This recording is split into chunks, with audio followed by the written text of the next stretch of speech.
భాగం చదువుకొని John gospel,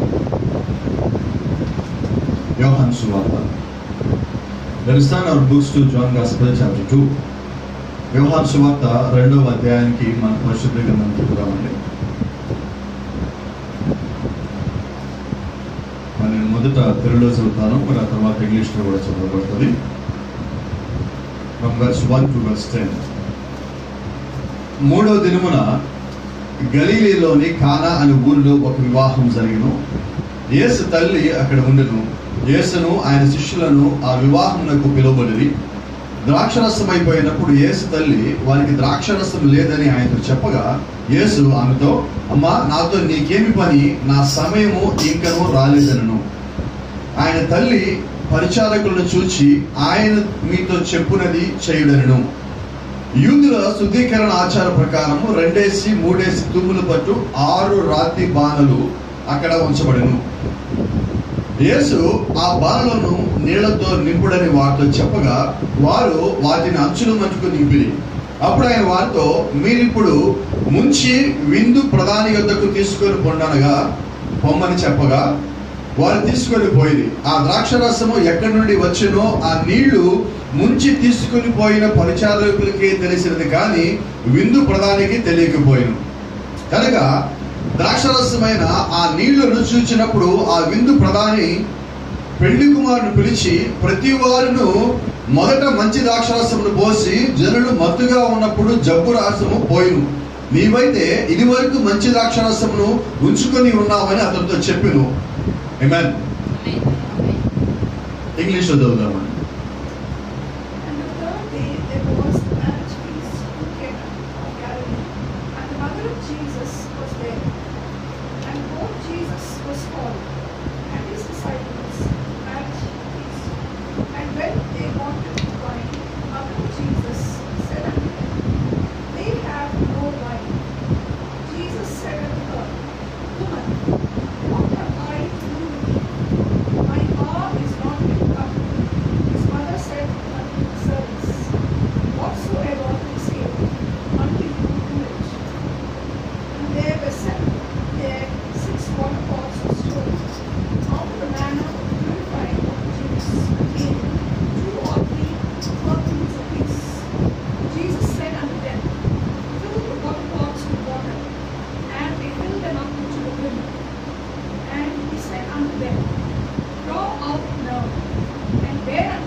ప్రార్థన చేసుకున్నాం. జీవం గల తండ్రి, జీవాధిపతి నాయన, ఇదిగో ప్రభువా, మీరే రంగం మీదకి వచ్చి మాట్లాడవలసిన సమయం ఆసన్నమైనది. ఈ గడియకి సరిపడా, ఈ దినంకి సరిపడా తండ్రి, లేఖనం మీ ద్వారా ఇక్కడ చదవబడినగా మీరే రంగం మీదకి వచ్చి తండ్రి, మనుషుని నన్ను మరుగుపరిచి మీ యొక్క ఆత్మని ఇక్కడ బయలుపరుచుకొని మీ యొక్క శక్తి ప్రభావం ముందు తండ్రి ఈ రాత్రి వాక్యం బోధించండి. అలాగైతే తండ్రి, ఎక్కడైతే శ్రద్ధాశక్తులతో లేఖనం ఉంచున్నారో వారి మధ్యలో కూడా మీరే ఉండి వారితో మాట్లాడమని, అనేక విషయాలను ప్రభావ ఈ రాత్రి మాకు దయచేయమని, అనేక లోతులను ప్రభావ మాకు దయచేయమని, వాక్యం యొక్క మహిమకరమైన రుచిని మాకు తెలియచేయమని, తాజా మన్నా మా మీద మరొకసారి కురిపించమని, నీకు మహిమకరంగా ఈ కొడుకుని జరిపించుకొని ప్రభా ఈ రాత్రి కొడుక మా జీవితంలో అత్యంత మధురకరంగా జ్ఞాపకం ఉండినట్లు దేవా మాకు అనుగ్రహం దయచేయమని ప్రాధేయపడుతూ యేసుక్రీస్తు తన పరిశుద్ధమైన నామములో ప్రార్థించి అడిగి పెట్టుకుంటున్నాం. ఆమేన్. God bless you. Please be seated. Hallelujah. Praise the Lord. ఒకసారి ఆమె చెప్పగలరా? ఈ రాత్రి ఆమె చెప్పేవాళ్ళు వచ్చారా? చెప్పేవాళ్ళు వచ్చారా? దేవుని స్తుతించేవారు వచ్చారా? దేవుని మహిమపరిచేవారు వచ్చారా? కనపరిచేవారు వచ్చున్నారా? బైబిల్ చెప్తా ఉంది, దేవుని యొక్క సన్నిధికి ఎలా రావాలంట? With Joy. ఎలా రావాలంటే మన చర్చికి వచ్చినప్పుడు మనలో బాధ ఉండొచ్చు, దుఃఖం ఉండొచ్చు, నేను లేదంటున్నా. మనలో నిర్లిప్తత ఉండొచ్చు, నిరాశ ఉండొచ్చు, ఏమైనా మనలో ఉండొచ్చు. అయితే ప్రభు సన్నిధిలో అడుగు పెట్టిన తర్వాత నువ్వేమి కలిగి ఉండాలి? సంతోషం కలిగి ఉండాలి. ఎందుకని సంతోషం అంటే నాకున్న సమస్యని తీర్చే స్థలం ఇది. ఇక్కడ ఎవరు నాతో మాట్లాడతారంటే ఒక మనుషుడు నాతో మాట్లాడితే నాలో ఉన్నది ఆ బాధ పోయి మళ్ళీ తిరిగి వస్తుంది. అయితే ఒక దేవుడు మాట్లాడినప్పుడు, దేవుడు నీతో వచ్చి మాట్లాడినప్పుడు నీకు ఒక శాశ్వతమైన పరిష్కారం దేవుడు ఇస్తాడు. కాబట్టి నువ్వు ఎందుకు సంతోషపడాలంటే ఎన్నడూ మారని దేవుడు నాతో మాట్లాడుతూ ఉన్నాడు. మార్పు లేని దేవుడు నాతో మాట్లాడుతూ ఉన్నాడు. నన్ను మార్చే దేవుడు నాతో మాట్లాడుతూ ఉన్నాడు. నన్ను సృష్టించిన దేవుడు నాతో మాట్లాడుతున్నాడు. గమనించండి, ఇంట్లో నీ కన్న తల్లి నీతో మాట్లాడుతున్నప్పుడు చాలా మంది చాలాసార్లు అంటూ ఉంటారు, నీ కన్న తల్లి మాట్లాడుతున్నప్పుడు చాలాసార్లు నీకు ఆసక్తికరంగా ఉండదు. ఆమె మాట్లాడుతుంటే ఆమెను పట్టించుకోవడం మనం దాటి వెళ్ళిపోతూ ఉంటాం. ఆ మాట మనం నిరీక్షించుకోకుండా వెళ్ళిపోతూ ఉంటాం. అయితే నీకు సంగతి తెలుసా? నీ తల్లి గర్భంలో నుంచి నువ్వు బయటకు వచ్చినావు. జ్ఞాపకం చేసుకో సార్, నీ తల్లి గర్భంలో నుంచి నువ్వు బయటకు వచ్చినావు. ఇప్పుడు నీ తల్లి ఎవరితో మాట్లాడుతుందంటే ఆమెలోంచి ఎవరైతే బయటకు వచ్చారో వాళ్ళని ఎదురుగా పెట్టుకొని మాట్లాడుతున్నారు. అలాగే ఈ రోజు మనతో ఎవరు మాట్లాడతారంటే మనం ఎవరిలోంచి అయితే బయటకు వచ్చున్నామో ఆయన మనతో మాట్లాడుతున్నాడు. కాబట్టి నువ్వు ఆయనకి నిజంగా ఆయన నువ్వు గౌరవించేవాడివైతే, ఆయనకి విలువించేవాడివైతే నీ ఏకాగ్రత మొత్తము ఆయన చెప్పే మాట మీద మాత్రమే ఉండాలి. నీ జీవించే జీవితం మొత్తము ఆయన వాక్యానికి లోబడినదై ఉండాలి. హల్లెలూయా. కాబట్టి ఈ సమయము మన జీవితంలో శ్రేష్టమైన సమయం. ఇది ప్రభువు మనకిచ్చిన ప్రత్యేకమైన సమయం. హల్లెలూయా. గమనించండి, వాక్యం వినటానికి 5 నిమిషాల సమయం వచ్చినా కానీ మనం సంతోషపడాలి. 5 నిమిషాలు. ఒకసారి ప్రవక్తతో అలా కుమార్ మాట్లాడుతున్నాడు, డాడీ నువ్వు ఎప్పుడు ప్రసంగం అన్నా కానీ మా ఇంట్లో కూడా జరుగుతూ ఉంటుంది నాకు, అందుకని చెప్తాను, నాకు ఎందుకు జ్ఞాపకం వచ్చింది. నువ్వు ఎప్పుడు ఇన్ టైంలో క్లోజ్ చేయవు ప్రసంగం. ఇన్ టైంలో ప్రారంభిస్తావు కానీ ఇన్ టైంలో క్లోజ్ చేయవు. అంటే 11:30కి అయిపోద్ది నువ్వు చెప్తావు కానీ నువ్వు 11:30కి క్లోజ్ చేయవు అన్నది ప్రవక్తతో వాళ్ళ కొడుకు అంటున్నాడు. డాడీ నువ్వు ఎప్పుడు సమయానికి నువ్వు ఎందుకు మెసేజ్ క్లోజ్ చేయవు అంటే ఆయన అంటాడు, అక్కడికి వెళ్ళేంత వరకు నేను కూడా అనుకుంటా సమయానికి క్లోజ్ చేయాలని. అక్కడికి వెళ్ళాక ఏం జరుగుతుందో నాకు తెలియదు, నీ మాటలు నాకు జ్ఞాపకం రావు, ఆయన మాటలే నాకు చెప్పాలనిపిస్తుంది. కాబట్టి ఆ సమయము నా శోధనము లేదంటాడు ఆయన. అదే రకంగా ఆయన ఇంకొక మాట్లాడతాడు, I don't like one thing on this year, that was you know what it is, ticking of the clock. నాకు భూమి మీద ఏదైనా నచ్చలేదు అంటే ఒకటే, గడియారంలో ముళ్ళు తిరుగుతూ ఉండటం. ఎందుకని? సమయం గడిచిపోవటం. కొంతమంది ఏమవుతుందంటే ఒక 45 నిమిషాలు కాగానే టైంలో బిగిన్ చేస్తారు, సమయం అయిపోతుంది. అయితే గమనించండి, ఇక్కడ నువ్వు గడిపే సమయము నీ జీవితంలో శ్రేష్టమైన సమయం, the best of your life. ఇదేంటంటే ఇక్కడ నువ్వు గడిపే ప్రతి నిమిషము నీ జీవితంలో అత్యంత శ్రేష్టమైనది. అన్నిటికన్నా కానీ నువ్వు చేసే మంచి పనులప్పుడు గడిపే సమయం కన్నా కానీ దేవుని యొక్క వాక్యం వినేటప్పుడు గడిపే సమయము ఎక్కువ విలువైనది. అంటే దేవుణ్ణి నాతో మాట్లాడమని నువ్వు సిద్ధపడి ఇక్కడికి వచ్చి కూర్చున్నావు కాబట్టి ఈ సమయం శ్రేష్టమైనది. అయితే గమనించండి, ప్రవక్త ఉదయం వచ్చాడు ఆయన, సరే బిల్లిపోవాలి ఈరోజు కేవలం 15 నిమిషాల్లోనే నేను మెసేజ్ పూర్తి చేసి వస్తానన్నాడు. గమనించి ఎప్పుడైనా ప్రవక్త 15 నిమిషాల్లో మెసేజ్ పూర్తి చేయడం జరిగినదా? నోవే. అయితే ఆయన ఏమన్నాడు, కొడుకు బిల్లిపాలకి మాట ఇచ్చాడు, ఈరోజు ఖచ్చితంగా నేను 15 నిమిషాలు పూర్తి చేస్తే కావాలంటే చూసుకో అన్నాడు. అక్కడికి వెళ్ళిన తర్వాత ఈయన వాక్యం చదివి మాట్లాడుతా ఉపోద్ఘాతానికి for the introduction it 15 minutes ఉపోద్ఘాతం చెప్పడానికి, అంటే ఉపన్యాసం ప్రారంభించడానికి లేదంటే వర్తమానం ప్రారంభించడానికి ఆయన 15 నిమిషాలు తీసుకున్నాక అంటున్నాడు, సారీ బిల్లీ బాల్, నేను 15 నిమిషాల మెసేజ్ పూర్తి చేయలేదు. అంటే ఏం జరుగుతున్నది? దేవుని యొక్క స్వాధీనంలోకి నువ్వు వెళ్ళిపోయిన తర్వాత ఈ దినము నువ్వు ఎంతసేపు మాట్లాడాలో, ఏ వర్తమానం మాట్లాడాలో దేవుడిని వాడుకుంటాడు. నీ పని అక్కడ ఇంకేది లేదు. ఇప్పుడు ఈ మౌత్ పీస్ నా చేతిలో ఉన్నది, ఇది నేను ఎంతసేపు పడుకున్న అంతసేపు నా చేతిలో ఉంటుంది. నేను ఇక్కడ పక్కన పెట్టినప్పుడు అక్కడ అలా ఉంటుంది. అలాగే ఇక్కడ నిలబడిన సేవకుడు కూడా దేవుని చేతిలో వాడబడే ఒక సాధనం మాత్రమే. ఆయన ఎంతసేపు పట్టుకొని ఆయన యొక్క ప్రజలతో, ఆయన యొక్క బిడ్డలతో మాట్లాడాలనుకుంటాడో అంతసేపు ఆయన మాట్లాడాలని కోరుకుంటాడు. కాబట్టి గమనించండి, దేవుని కృప. ఇప్పుడు మనం ఆయన యొక్క మాటలు వినేవారిగా ఉన్నాం. ఆమేన్. అయితే ఈ రోజు ఒక 2 రకాల గందరగోళాలు నా మధ్యలో ఉన్నాయి. ఏం టైటిల్ పెట్టాలో తెలియదు. అయితే టైటిల్ చాలా ఉన్నాయి లోపల. మరి ప్రభు ఏ మాట చివరికి తీసుకొస్తా నాకేం తెలియదు. అయితే 2 నా లోపల ఉన్నాయి. The hour is here, the hour is here. ఆ గడియ వచ్చే ఉన్నది. ఆమేన్. లేకపోతే గడియ వర్తమానం, మెసేజ్ ఆఫ్ ది అవర్. దీన్ని ఎలాగ మనం అనుకున్నా కానీ దాని యొక్క భావం మీరు అర్థం చేసుకోవడానికి ప్రయత్నం చేయండి. ఆమేన్. ఇక్కడ ది అవర్ ఇస్ హియర్ అన్నదానికి మనం చూసుకున్నట్లయితే ఇది ఒక డైమెన్షన్ విధంగా ఉన్నది. The message of the hour, అసలు ముందుగా ఆ గడియ వచ్చే ఉన్నది అని చెప్పాలంటే ఆ గడి అంటే మనం చెప్పాలి. What is the hour? అసలు ఆ గడి ఏంటి, ఆ సమయం ఏంటి? The hour represents the time. ఆ గడి అనేది దేని సూచిస్తూ ఉంటుందంటే అది సమయాన్ని సూచిస్తుంటది, లేకపోతే అది ఒక కాలంను సూచిస్తూ ఉంటుంది. ఒకసారి మనం పాత నిబంధనలోంచి కానీ ప్రారంభించుకున్నట్లయితే అంటే ఈ గడి నిమిత్తము చాలా మంది పొరపాటు పడుతూ ఉంటారు. ఇది కొంతమంది ఏమో ఇది ముందే వచ్చేస్తారు అనుకుంటారు, కొంతమంది ఏమో వచ్చిందన్నా కూడా గుర్తించరు. ఆ రకమైన స్థితిలో మొదటి నిర్గమకాండంలో ఎలాగైతే ఉన్నామో మొట్టమొదటి నిర్గమంలో మనం ఎలాగైతే ఉన్నామో మూడో నిర్గమంలో కూడా ఈ రోజు అదే రకమైన గందరగోళం నెలకొని ఉన్నది. యేసుక్రీస్తు వచ్చినప్పుడు కూడా అదే రకమైన గందరగోళం నెలకొని ఉన్నది.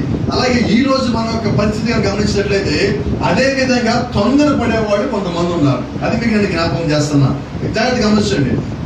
First ways of the second chapter, 3వ దినమున గలీలీలోని కానా అనే ఊరిలో ఒక వివాహం జరిగింది. అది 3rd డే, 3వ దినమున.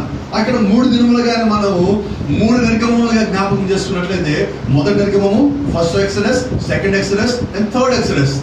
సో అది 3వ నిర్గమం జరిగే కాలంలో దాన్ని మనం పరిగణించవచ్చు ఒక రకంగా తీసుకున్నట్లయితే. ఇంకొంచెం లోతుకి వెళ్దాం.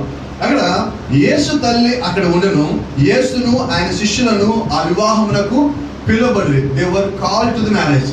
ఆ వివాహానికి వాళ్ళు పిలువబడ్డారు. అక్కడ దాని ఒక అర్థం ఏంటంటే ఆ వివాహము యేసుక్రీస్తుది కాదండి, వివాహానికి రమ్మని వాళ్ళు పిలువబడ్డారు. చాలా జాగ్రత్తగా మనం వినాలి. ఈ రోజు కూడా చాలా మంది తొందరపడుతున్నారు. తొందరపడే వాళ్ళకి ఎప్పుడు వర్తమానం అర్థం కాదండి, వాళ్ళకి ఇది గందరగోళంగానే ఉంటుంది. అయితే నిజంగా నువ్వు వర్తమానం లోతుల్లోకి వెళ్తున్న కొద్దీ దాని యొక్క స్థితి, దాని యొక్క స్టాండర్డ్ ఏంటన్నది నీకు అర్థమైనప్పుడు దాన్ని నువ్వు ఆస్వాదించగలుగుతావు. ప్రజలు అలాగే ఈ యొక్క వివాహం కానీ మనకు కొద్దిగా లేటుగా లోతుగా కానీ గమనించినట్లయితే దేవుడు మనకి ఏదైతే తెలియజేయాలనుకుంటున్నాడో ఆ యొక్క మాటలు మనం ఇక్కడ నిల్చండి. 3వ వచనం చూద్దాం. ఒక మాట, ద్రాక్షరసం అయిపోయినప్పుడు యేసు తల్లి వారికి ద్రాక్షరసం లేదని ఆయనతో చెప్పగా, దే హ్యావ్ నో వైన్, వారి దగ్గర ద్రాక్షరసం లేదు. ఈరోజు గమనించండి, you know what was the wine? What was called by wine? Wine అంటే ఏంటండి? బిబ్లికల్గా అడుగుతున్నాను నేను. ద్రాక్షరసం అంటే ఏంటి? రివల్యూషన్ ఆఫ్ ది వర్డ్, వాక్యం యొక్క ప్రత్యక్షత, లేకపోతే వాక్యం యొక్క బయలుపాటు ద్రాక్షరసం అని పడుతుంది. అయితే ఇక్కడ వాళ్ళు ఏం కోల్పోయి ఉన్నారంటే ఈ రోజు ఉన్న కొంతమంది ప్రజల మాదిరిగానే వాళ్ళు ఆ ద్రాక్షరసం అనే ప్రత్యక్షతను లేకుండా పోయారు. ఆ ప్రత్యక్షత అనేది లేనప్పుడు ఇది మనం ఎంత బాగా చదివినా, ఎంత కంఠస్థ పట్టినా ఇది నీకు ఎలాంటి ప్రయోజనం చేకూర్చదు. ఈరోజు మనం గమనిస్తుంటాం, కొంతమంది పిల్లలు ఉదయం నుంచి సాయంకాలం దాకా చదువుతూనే ఉంటారు. మీరు ఎప్పుడు చూసినా వాళ్ళ ముందు ఒక తెరవబడిన పుస్తకం ఉంటుంది, చదువుతూనే ఉంటారు. మరి ఎగ్జామ్లో మార్కులు ఎన్ని వస్తున్నాయి? ఉదయం నుంచి సాయంకాలం దాకా చదివిన వాళ్ళకి మార్కులు రావాలంటే 100కి ఒక 1/2 మార్కు తగ్గితే, లేదా తగ్గడానికి వీలేదు. అసలు ఉదయం చదివేవాడికి 100కి 100 రావాల్సిందే. ఇదా రైట్? నిజమేనా? మరి ఎందుకని 35, 36 వస్తున్నాయి? ఏంటి దాని ఉద్దేశము?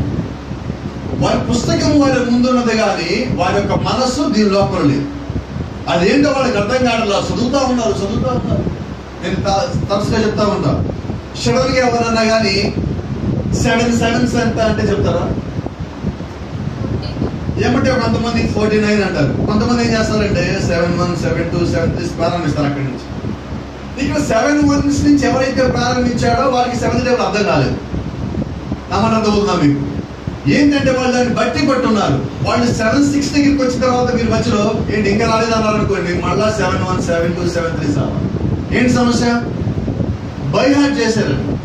బైహార్ట్ చేసినోడు ఎప్పుడు దేవుడు యొక్క సేవకుడు కాలేడు. బైహార్ట్ చేసినోడు ఆయన యొక్క విశ్వాసం కూడా కాలేడు. దాన్ని అర్థం చేసుకున్నాడు ఆయన యొక్క విశ్వాసం అయి ఉంటాడు. అలాగా అపోస్తలుడైన పౌలు చెప్తా ఉన్నాడు, అంతియోకులో ఉన్నప్పుడు ఆయన కొంతమంది క్రైస్తవులను చూశాడు. చూసిన వాళ్ళు ఏమన్నాడంటే వీళ్ళు క్రైస్తవులు అన్నాడు. They were called first Christians in the Bible. Bible మొత్తంలోకి వాళ్ళు మొట్టమొదటి క్రైస్తవులుగా పిలువబడ్డవాడు. యాంటియోక్స్లో ఉన్న ప్రజలు ఎందుకని పిలువబడ్డారంటే అపోస్తలుడు పౌలు చూశారు, యేసుక్రీస్తు చెప్పిన వాళ్ళు బట్టి పట్టలేదండి. యేసుక్రీస్తు చెప్పిన విధంగా వాళ్ళు ఆచరిస్తున్నారు, వాళ్ళు దాని ప్రకారంగా జీవిస్తున్నారు. కాబట్టి వాళ్ళ దగ్గరికి వెళ్ళి పౌలు అంటున్నాడు, వీళ్ళు నిజమైన క్రైస్తవులు. మరి ఈ రోజు అదే దేవుడు మన దగ్గరికి వస్తే, లేదంటే అదే అపోస్తలుడు పౌలు గారు మన దగ్గరికి వచ్చినట్లయితే ఆయన మనల్ని చూసి వీరు నిజమైన క్రైస్తవులు అని చెప్పగలిగే స్థితిలో మనం ఉన్నామా? మనల్ని చూసి నిజమైన క్రైస్తవులే అనటానికి కావాల్సిన అర్హతలు మనం కలిగి ఉన్నామా? Do we deserve call Christians? అర్హత నిజంగా మనం కలిగి ఉన్నామా? ఇది ఎవరో మనం ప్రశ్నించాల్సిన పని లేదండి. వాక్యం మనం పక్కన పెట్టుకొని మనం చూసుకున్నప్పుడు then you will understand what was you. నువ్వు ఎక్కడ ఉన్నావో, నువ్వేమై ఉన్నావో నీకు తెలుస్తుంది వాక్యంతో నువ్వు పోల్చుకున్నప్పుడు. కాబట్టి ఇక్కడ నేననేది ఏంటంటే, వాక్యము అది ఆ బయలుపాటు నువ్వు కలిగి ఉండాలి. వాక్యం యొక్క బయలుపాటు అంటే వాక్యం ఏమై ఉన్నదో నువ్వు దాన్ని కలిగి ఉండాలి. సరే, ఈ రోజు ఇంకో సమస్య ఉన్నది. చాలా మంది అంటూ ఉంటారు, మీరు చెప్పింది ఇంతోడికి అర్థం కాలేదు అనుకోండి. వర్తమానం especially when we're in message, we have lot of discussions with other people. When we're discussing about deeper things, then people will use one word, revolution. ఈ వర్తమానంలో చాలాసార్లు మనం పక్కన విశ్వాసంతో మనం మాట్లాడేటప్పుడు, పక్కన సంఘస్థతో మాట్లాడేటప్పుడు, లేకపోతే దీంట్లో పుట్టుకొచ్చిన రకరకాలమైన భిన్న బోధలు ఉన్న వాళ్ళతో మాట్లాడేటప్పుడు వాళ్ళు తరచుగా వాడే ఒక పదం ఉన్నది. ఆ పదం పేరేంటంటే బయలుపాటు, లేకపోతే ప్రత్యక్షత, లేకపోతే రెవల్యూషన్. ఈ 3 పదాలు ఏదో పదం అని వింటూ ఉంటాం. ఏమంటామంటే వాళ్ళు చెప్తారు, ఏదో చెప్పినప్పుడు మనకు అర్థం కాదన్నాం అనుకోండి, వాళ్ళు అనే పదం ఏంటంటే ఇది ప్రత్యక్షత, దీనికి రెవల్యూషన్ లేదు, దీనికి బయలుపాటు లేదు. సరే, నా ప్రశ్న ఏంటంటే ఈరోజు అసలు రెవల్యూషన్ అంటే ఏంటి? What is revolution? బయలుపాటు అంటే ఏంటి? ప్రత్యక్షత అంటే ఏంటి? ప్రత్యక్షత అంటే జరగబోయేది ఏదో ఒక కార్యం ఉన్నది. ఆ కార్యంతో నువ్వు కనిపెడుతున్నప్పుడు ఆ జరగాల్సిన కార్యము నీ కళ్ళ ముందుకు వచ్చి ఆవిష్కరించబడదు. నువ్వు దేని కొరకు ఎదురు చూస్తావో నీ ముందుకు రావడం ప్రత్యక్షత. నువ్వు ఎదురు చూసేది నీ దగ్గరికి రావడం, ఆ దాన్ని నువ్వు గ్రహించడం. ఒక రకంగా మనం మాట్లాడితే యోహాను సువార్తలోనే 4వ అధ్యాయంలో యేసుక్రీస్తు మాట్లాడుతూ ఉన్నాడు. అక్కడ ఉన్న సమరయ స్త్రీతో మాట్లాడినప్పుడు యేసుక్రీస్తు మాట్లాడుతూ ఉండగానే ఆ సమరయ స్త్రీ అంటుంది, అయ్యా నువ్వు ప్రవక్తని గ్రహించాను, నువ్వు ప్రవక్తని గ్రహించాను, నువ్వు ఇంతకుముందు 5గురితో ఉన్నావు, ఇప్పుడు ఉన్నాడు 6వ వాడు అని యేసుక్రీస్తు ఆమెను తిడుతుంటే ఈమెమంటుంది తెలుసా, నువ్వు ప్రవక్త నాకు అర్థమైందంట. ఏంటది? అది ప్రత్యక్షత. అది ఎవరో చెప్తే రాదండి. వాక్యము నీ ముందుకు వచ్చినప్పుడు, ఆ వాక్యం ఏమైందో నువ్వు గ్రహించినప్పుడు ఆ ప్రత్యక్షత నీకు అది బయలుపరుస్తుంది. ఇప్పుడు యేసుక్రీస్తు ఎవరో తెలిసిపోయింది. అందరూ యేసుక్రీస్తు ఏమంటారంటే యేసు అంటున్నారు, క్రీస్తు అంటున్నారు, అభిషిక్తులు అంటున్నారు, ఇమ్మానుయేలు అంటున్నాడు. అయితే ఆమె ఏమన్నదంటే నువ్వు ప్రవక్తవని నేను గ్రహిస్తున్నాను, మెస్సయ్య మా దగ్గరికి వచ్చి మేము చేసిన సంగతులు మాకు బయలుపరుస్తాడు అని ఆమె చెప్తుంది. అంటే యేసుక్రీస్తు ఆమె ప్రవక్తను చూసింది, యేసుక్రీస్తు ఆమె మెస్సయ్యను చూసింది. ఒకే సమయంలో ఒకే వ్యక్తిలో 2 రకాల పరిచయాలు ఆమె చూడగలిగింది. అది ప్రత్యక్షత. వాళ్ళు దేని కొరకు కనిపెడుతున్నారు? They are waiting for Messiah. వారు మెస్సయ్య రాకడ కొరకు కనిపెడుతున్నారు. ఇప్పుడు ఆ మెస్సయ్య అనే ఆయన ఒక శరీరం ధరించుకొని, ఇమ్మానుయేలు శరీరం ధరించుకొని సమరయ స్త్రీ ముందుకు వచ్చి నుంచున్నప్పుడు ఆ స్త్రీ అంటుంది, ఈయన మెస్సయ్య కదా, మేము చేసినవి మాకు చెప్తున్నాడు, ఈయన మెస్సయ్య కదా. సో అదేంటది? Sugar revolution. ఎలా రెవల్యూషన్? అంతకుముందు ఆమె ఒక వాక్యం వినున్నది, మెస్సయ్య వస్తాడు, వచ్చి మేము చేసిన మాకు బయలుపరుస్తాడు అనే వాక్యము విన్నది. విన్న వాక్యం ఆమె లోపల ఉన్నది, ఆమె బట్టి పట్టల వినున్నది. ఆ విన్న వాక్యం ఆమె లోపల జీవిస్తున్నది. యేసుక్రీస్తు ముందుకు వచ్చినప్పుడు ఆమె ఎవరు ఆమె తెలుసుకున్న తర్వాత, ఆయన ఎవరు ఆమె గ్రహించిన తర్వాత పాత జీవితం మొత్తం వదిలిపెట్టినది. ఇక్కడి నుంచి లేచి ఆ కొండ అక్కడ పడేసి, లేదంటే ఆ కొండను ఎత్తి నెలకేసుకుంటూ ముక్కలు చేసి ఆమె అక్కడి నుంచి బయటికి వెళ్ళిపోయి యేసుక్రీస్తు ఇదిగో నేను చేసిన మొత్తం నాతో చెప్పి ఈయన మెస్సయ్య కాడా అని చెప్పి ఆమె సాక్ష్యం ఇవ్వడం ప్రారంభించాం. దానికి అర్థం ఏంటంటే దేవుడు గారు నీతో మాట్లాడినట్లయితే నీ యొక్క జీవితము పూర్తిగా మార్చబడతాడు. ఒక్కసారి దేవుడు గారు నీతో మాట్లాడితే నీ పాత జీవితము నీ దగ్గరికి ఎంత బతిమాలా రాలేదు. ఎందుకని? దేవుడు నీతో మాట్లాడుతున్నాడు. ఆయన నీతో మాట్లాడిన తర్వాత ఆయన యొక్క మాటలు, ఆయన యొక్క ప్రభావము, ఆయన యొక్క శక్తి, ఆయన యొక్క వాక్యము, ఆయన యొక్క ఆత్మ నీ లోపల జీవిస్తున్నాయి. ఎలాగైతే మోషే ఆ కొండ దగ్గర దేవుడిని కలుసుకున్న తర్వాత అప్పటి వరకు భయపడి పారిపోయిన మోషే ఇప్పుడు ధైర్యవంతుడిగా మారినాడు, పోరాటం చేసేవాడిగా ఉన్నాడు. ప్రవక్త అంటున్నాడు, ఏమంటారు, విజన్ టు ఇన్వాజన్. అంతవరకు నేనే విమోచకుని అనుకుని జీవించిన మోషే భయపడి పారిపోయాడు. ఇప్పుడు మోషే ఎలాగున్నాడంటే భయపడి పారిపోయాడు. లేదంటే ఒక దర్శనంలో దేవుణ్ణి కలుసుకున్న తర్వాత అప్పుడు దాకా భయపడి పారిపోయిన మోషే ఇప్పుడు వెనక్కి తిరిగి ఒంటరిగా వెళ్ళి వాళ్ళ మీద దాడి చేయడానికి పోతున్నాడు. మీరు ఎప్పుడన్నా విన్నారా? ఒకవైపు నుంచి యుద్ధం చేస్తామనుకో, దాన్ని దాడి చేయటం అంటాం. మూడేపుల నుంచి యుద్ధం కానీ చేస్తే దాన్ని 30 ఏట దాడి అంటాం. 4 వైపుల నుంచి కానీ దాడి చేస్తే దాన్ని దండయాత్ర అంటాం. ఇప్పుడు మోషే ఒక్కడెళ్ళి ఫరో సైన్యము ఐగుప్తు మొత్తాన్ని 4 వైపులు యుద్ధం చేయడానికి పోతున్నాడు. ఎడతలేదు ఒక్కడు. అయితే ఒక్కడు ఒంటరిగా పోతున్నా. ఎలా పోతున్నాడు అంటే ప్రభు అయిన యేసుక్రీస్తుని తీసుకుని పోతున్నాడు. దేవుడి యొక్క ఆత్మని, దేవుడి యొక్క శక్తిని, ఆయన యొక్క ప్రభావమును, ఆయన యొక్క అద్భుతములను, సూచనలను అన్నిటిని తీసుకుని మోషే అక్కడికి చేస్తున్నాడు. కాబట్టి you can't say Moses is alone. కాబట్టి నువ్వేం చెప్తావంటే మోషే ఒంటరి వాళ్ళని చెప్పలేవు. ఎందుకని? ఒక్కడు కాదండి మోషే. నేనంటారు ఎప్పుడు కూడా అసలు మోషే అక్కడ చేసింది ఏది లేదండి. మోసెస్ ఏదైతే చేస్తున్నాడో చేసింది మొత్తం దేవుడు చేస్తున్నాడు. హల్లెలూయా. కాబట్టి నిజంగా కానీ నువ్వు దేవుడు నీతో మాట్లాడిన తర్వాత, దేవుడికి నువ్వు లోపడటం ప్రారంభించిన తర్వాత అక్కడి నుంచి జీవించేది నువ్వు కాదు, నడిచేది నువ్వు కాదు, మాట్లాడేది నువ్వు కాదు, నీలో ఉన్న దేవుడే ఆ కార్యం మొత్తం చేస్తూ ఉంటాడు. కాబట్టి ఇప్పుడు పరిపూర్ణంగా నువ్వు దేవుడికి లోపడుతున్నావు. చూసావా? ఆ గడియ ఎంతో ప్రాముఖ్యమై ఉన్నది. ఆమేన్. అయితే ఒక మాట చెప్పలేండి. ఇక్కడ మోషే పడిన పొరపాటు గురించి ఒకసారి మీకు జ్ఞాపకం చేసి మళ్ళీ మనం ఈ వర్తమానం ఈ భాగం దగ్గరికి పోతాం. దేవుడు మోషేని సృష్టించినప్పుడు, లేదంటే మోషేకి భూమి మీద రావడానికి దేవుడు అనుమతించినప్పుడు మోషే ఎలాగ భూమి మీదకి వచ్చాడంటే ఒక ప్రవక్త మాదిరిగా. యేసుక్రీస్తు ఎలాగైతే భూమి మీదకి వచ్చున్నాడో అలాగే మోషే భూమి మీదకి వచ్చే సమయానికి కూడా అక్కడ పరిస్థితులు వ్యతిరేకంగా ఉంది. మోషే పుట్టినప్పుడు చిన్న పిల్లల్ని చంపేయండి అనే ఒక శాస్త్రం అక్కడ అమల్లో ఉన్నది. అలాగే యేసుక్రీస్తు పుట్టిన తర్వాత 2.5 సంవత్సరాల పిల్లల్ని చంపేయండి అనే అక్కడ ఒక శాస్త్రం ఉన్నది. అంటే మోషే ఎలా ఉన్నాడంటే యేసుక్రీస్తు ఒక రకమైన సాదృశ్యంగా ఉన్నాడు. అయితే యేసుక్రీస్తు పరిపూర్ణుడు, మోషేలో ఒక లోపం ఉన్నది. అయితే ఎటువంటి లోపం లేని నిర్దోషమైన ఒక గొర్రెపిల్ల ఎవరంటే ప్రభువైన యేసుక్రీస్తు. హల్లెలూయా. ఎటువంటి మచ్చ, ముడత, మరక, గాయము లేనిది ఎవరికైనా ఉన్నదంటే అది కేవలం ప్రభువైన యేసుక్రీస్తుకి. మోషే అదే స్థితిలో ఉన్నాడు. అయితే మోషేకి లిమిటేషన్స్ ఉన్నాయి, యేసుక్రీస్తుకి లిమిటేషన్స్ ఏమీ లేవు. ఎందుకంటే ఈయన పరిపూర్ణుడై ఉన్నాడు. కాబట్టి గమనించండి, ఆ మోషే చిన్నప్పటి నుంచి వాళ్ళ తల్లి ప్రపంచంలో పెరుగున్నాడు. పెరిగినప్పుడు వాళ్ళ తల్లి చెప్తా ఉన్నది, మోషే నువ్వు ఈ ఐగుప్తుడివి కాదు, ఐగుప్తులో నువ్వు ఉన్నావు, ఫరో యొక్క అంతఃపురంలో నువ్వు ఉన్నావు, అయినప్పటికీ నువ్వు ఫరో సంతానం కాదు, ఐగుప్తుడివి కాదు, నువ్వు హెబ్రీయుడు, నువ్వు ఒక విమోచకుడు, you are redeemer to Israel. ఎవరికి? నువ్వు ఇజ్రాయెల్ వారికి విమోచకుడు అయి ఉన్నావు. కాబట్టి వీళ్ళందరినీ విమోచించే బాధ్యత నీది అని చిన్నప్పటి నుంచి తల్లి చెప్తా పెరిగి ఉన్నాడు. హల్లెలూయా. అయితే దీనికన్నా ముందు ఒక చిన్న మాట చెప్పండి. లేఖనంలో ఒక మాట మనకి ఇక్కడ జ్ఞాపకం ఉంటే, మోషే చేసిన ఒక పనిని మనం కొద్దిగా లోతుగా చూసినప్పుడు అది మనకి స్పష్టతనిస్తుంది.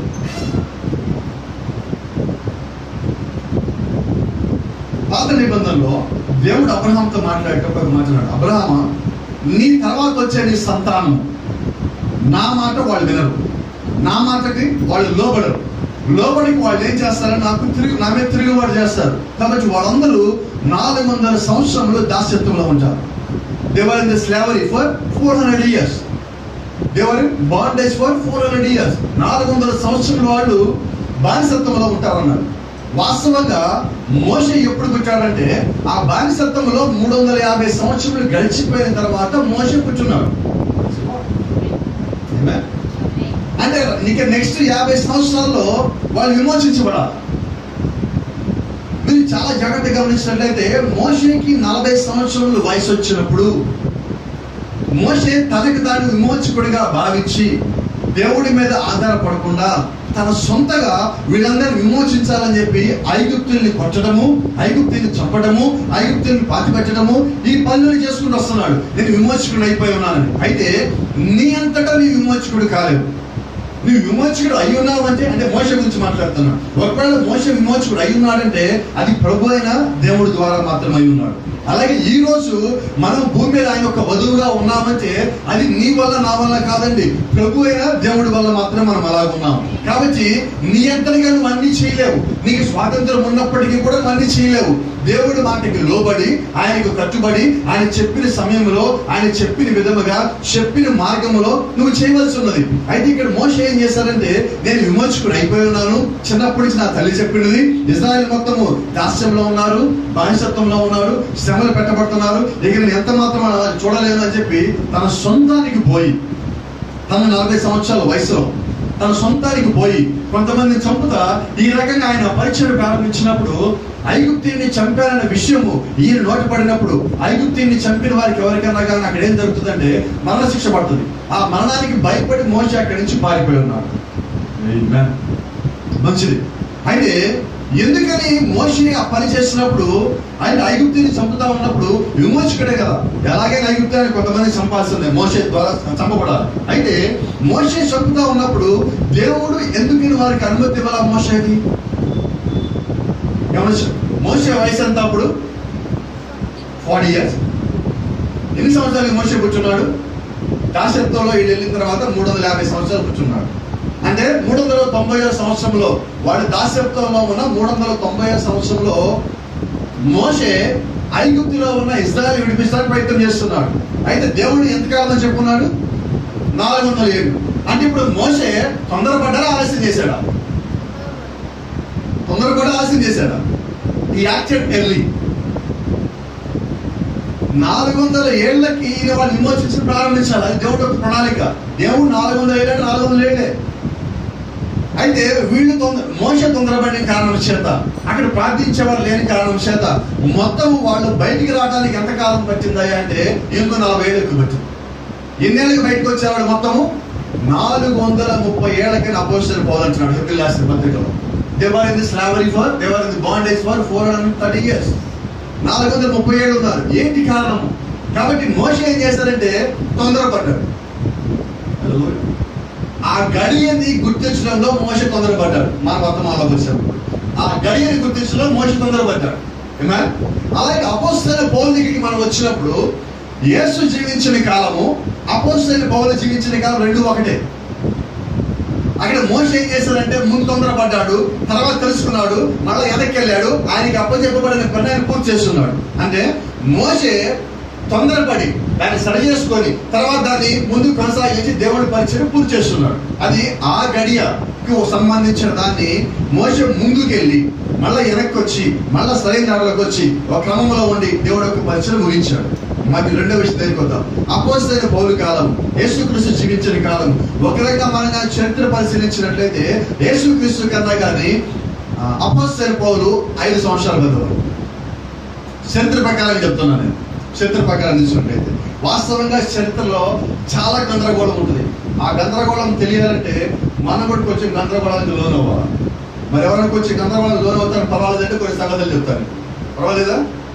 Are you able to understand? మొట్టమొదటి ప్రశ్న, కఠినమైన ప్రశ్న అడుగుతాను మనందరూ.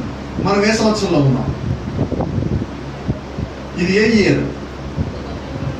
వినబడి ఉన్నా 2020. షూర్? Are you sure? అయితే ఇప్పుడు ఒక మాట చెప్పండి. ఇప్పుడు 2020 సంవత్సరంలో మనము జూన్ నెలలో 26వ తారీఖులో ఉన్నాం, అంతేనా? షూర్? అయితే చరిత్ర అంటే యేసుక్రీస్తు కాలంలో జీవిస్తామన్న ఒక చరిత్రకారుడు ఉన్నాడు. ఈయన పేరు జోసిఫస్. చాలా ప్రపంచం మొత్తం కూడా తెలుసు. ఈ రోజు కూడా ప్రపంచంలో చరిత్ర కావాలంటే ఈ శకంలో ఎస్పెషల్లీ యేసుక్రీస్తు ఉన్న ఈ శకం, క్రీస్తు శకంలో చూసినట్లయితే ఆ కాలంలో దగ్గర ప్రతి ఒక్క ఇన్సిడెంట్స్ ని చరిత్రలో రాసినది ఎవరంటే జోసిఫస్. మరి జోసిఫస్ లెక్క ప్రకారంగా తీసుకున్నట్లయితే గమనించండి, మన ఇంట్లో పిల్లలు కూర్చున్నారు, పిల్లలు పుట్టినప్పుడు ఆ పిల్లోడి యొక్క రోజు అంటే భూమి మీదకి వచ్చిన మొట్టమొదటి రోజు ఎవరన్నా మిమ్మల్ని అడిగారు అనుకోండి, మీ అబ్బాయి పుట్టి ఎంతకాలం అయిందంటే మీరేం చెప్తారు? First day. అవునా? ఒక 6 నెలలు గడిచింది, 5 నెలలు అయిపోయి 6 నెలలు 26 రోజులు వచ్చింది. ఎలా చెప్తారు మీరు? ఆ అబ్బాయి వయసు అంతా అంటే ఏం చెప్తారు? 6th మంత్ జరుగుతా ఉంది, రైట్? 12 months అయిపోయింది, 13th month జరుగుతుంది, అప్పుడేం చెప్తారు? సంవత్సరం అయిపోయింది. సంవత్సరం అయిపోయి 1 నెల గడుతుంది. అవునా? అప్పుడు చూడండి, సంవత్సరం అయిపోయి 1 నెల గడిచినప్పుడు ఆ అబ్బాయి వయసు రాయమంటే మీరు ఎలాగ రాస్తారు? మన డేట్ లాగా రాస్తారు. 1 year 1 month so on so day, right? అలాగే క్రీస్తు శకం ప్రారంభించబడినప్పుడు మొట్టమొదటి రోజు రాయాలన్నప్పుడు ఎలా రాయాలి డేట్? క్రీస్తు శకం ప్రారంభించబడినప్పుడు అంతకుముందు వరకు సంవత్సరాలు వెనక్కుంటాయి. 5000 సంవత్సరం అనుకోండి, ఇప్పుడు తర్వాత సంవత్సరం ఏంటా 5001 అవ్వాలి మనకైతే. అయితే చరిత్ర ఎలా ఉంటుంది? 4999 ఇయర్. దాని తర్వాత వెనక్కి వస్తాం అంటే descending order, ascending order, descending order, ఆరోహణ అవరోహణ కిందకి దిగుతుంది. అయితే రివర్స్ లో ఉంటుంది చరిత్ర మొత్తం క్రీస్తు శకము తర్వాత వెనక్కి వెళ్ళినట్లయితే.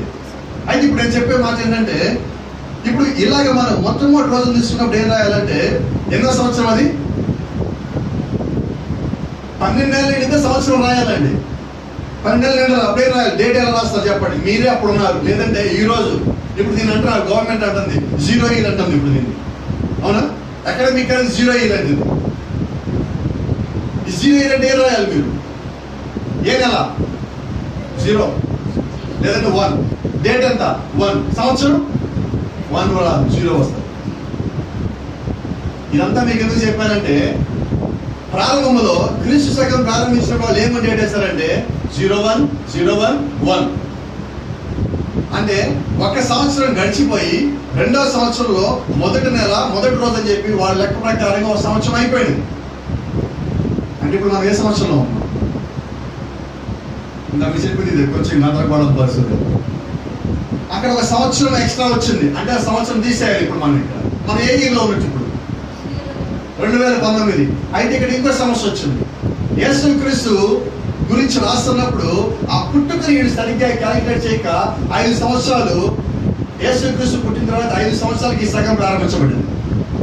అంటే అక్కడ 5 ఏళ్ళు ప్లస్ అయింది, ఇక్కడ 1 సంవత్సరం పోయింది, 4 ఏళ్ళు తీసేయాలి అక్కడ. అంటే ఇప్పుడు 2020 అయినట్లయితే వాస్తవంగా చరిత్ర ప్రకారంగా జోసెఫస్ రాసిన చరిత్ర కరెక్టే.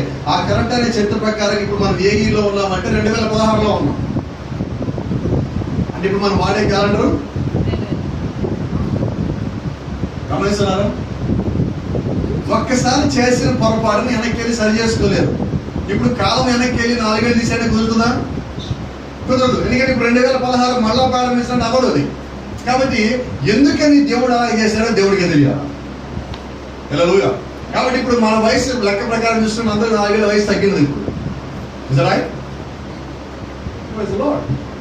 అంటే చరిత్రలకు వెళ్ళేటప్పుడు చెప్తా ఉంటా చూడండి, అది ఎంత గందరగోళంగా ఉంటుందో అంత గందరగోళం ఉంటుంది. అయితే అదిగా లెక్క అర్థమయ్యేదంటే అసలు ఎందుకు దేవుడు ఇలాగా ఈ పని ఏర్పాటు చేసినప్పుడు నాకు అర్థమవుతుంది. వాళ్ళు ఏం చేశారు? తొందరపడి ఆ పని చేశారు, దాన్ని మళ్ళీ సరి చేసుకోలేరు. అలాగే అపోస్తలుడైన పౌలు జీవించిన కాలం నుంచి ఎందుకంటే ఇప్పుడు చెప్తే ఎంత చెప్పారంటే, అపోస్తలుడైన పౌలు యేసుక్రీస్తు కన్నా 5 సంవత్సరాలు పెద్ద వ్యక్తి. ఆయన పెద్ద వయసులో పెద్ద వ్యక్తి అయినప్పటికీ యేసుక్రీస్తు భూమి మీదకి వచ్చినప్పుడు ఆయన పరిచయం చేసినప్పుడు అపోస్తలుడైన పౌలు అక్కడ లేడు. అంటే ఆ గడియలో అపోస్తలుడైన పౌలు అక్కడ లేడు.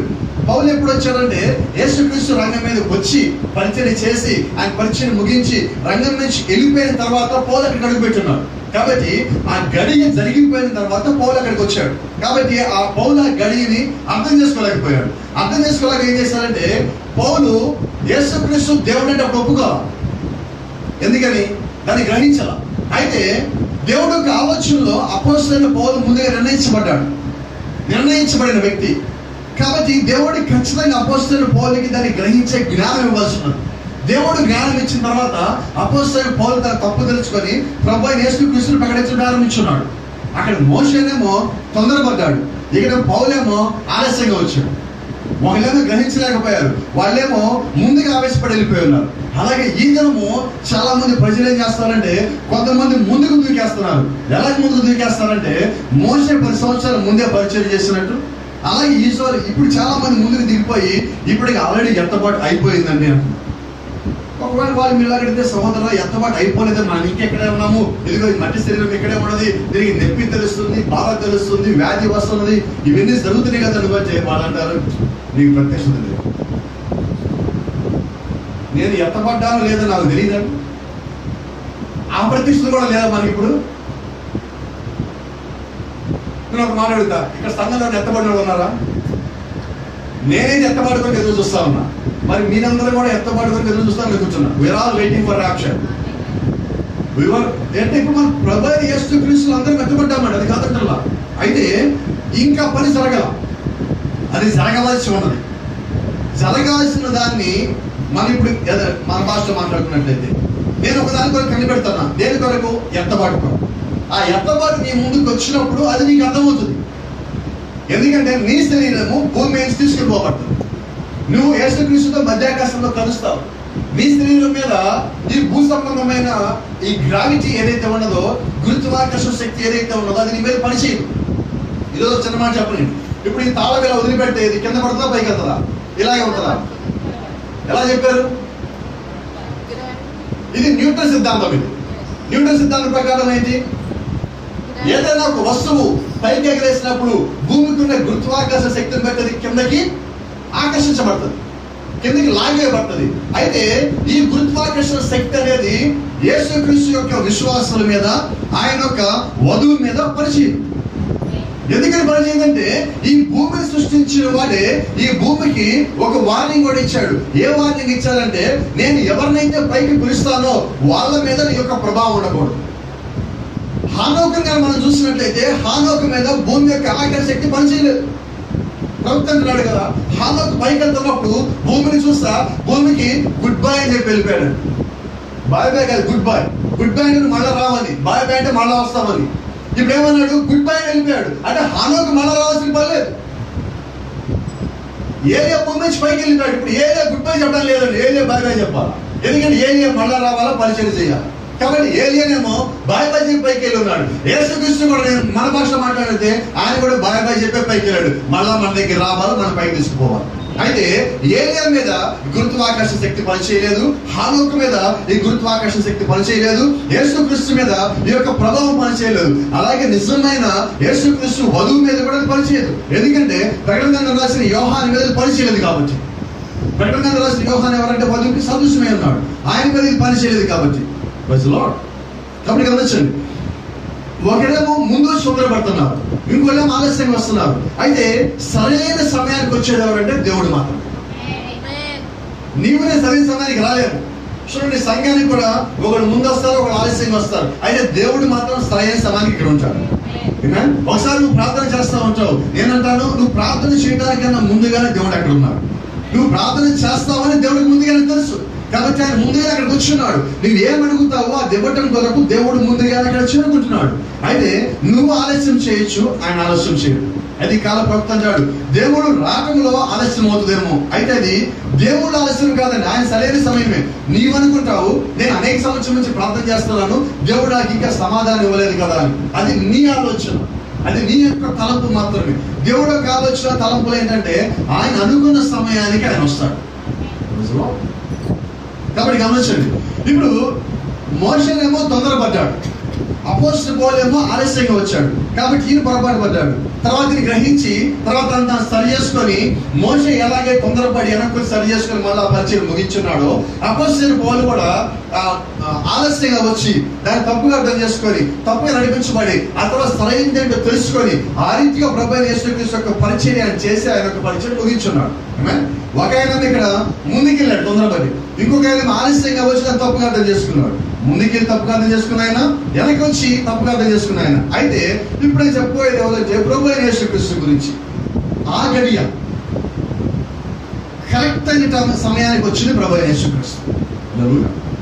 ఈ వివాహ సమయంలో కానాను పెళ్లి విధిలో మనం తరచుగా మాట్లాడుకుంటా ఉన్నాం. మళ్ళీ ఒకసారి జ్ఞాపకం చేస్తున్నాను. బైబిల్ యొక్క ప్రారంభము వివాహం. బైబిల్ యొక్క ముగింపు వివాహం. యేసుక్రీస్తు యొక్క పరిచర్య ప్రారంభము వివాహం, లేకపోతే ఆయన యొక్క సూచన ప్రారంభము వివాహం. గమనించండి, బైబిల్ ప్రారంభము వివాహం, బైబిల్ మధ్యలో అంటే మత్తయి సువార్త లేదంటే యోహాను సువార్త, ఇక్కడ వివాహము. బైబిల్ యొక్క ముగింపు గొర్రె పిల్ల వివాహం అవ్వచ్చు. ఈ 3 వివాహాలే ఉన్నాయి. మొట్టమొదటిది భూమి మీద జరిగిన మొట్టమొదటి పెళ్లి, ఆ పరలోకంలో జరగబోయే పెళ్లి, భూమి మీద యేసుక్రీస్తు పిలువబడిన పెళ్లి. ఈ 3 వివాహాలు మన మధ్యలో ఉన్నాయి. ఇప్పుడు మనం ఎక్కడున్నామంటే ఆ 2వ వివాహం, అంటే యేసుక్రీస్తు అటెండ్ అవుతున్న వివాహం.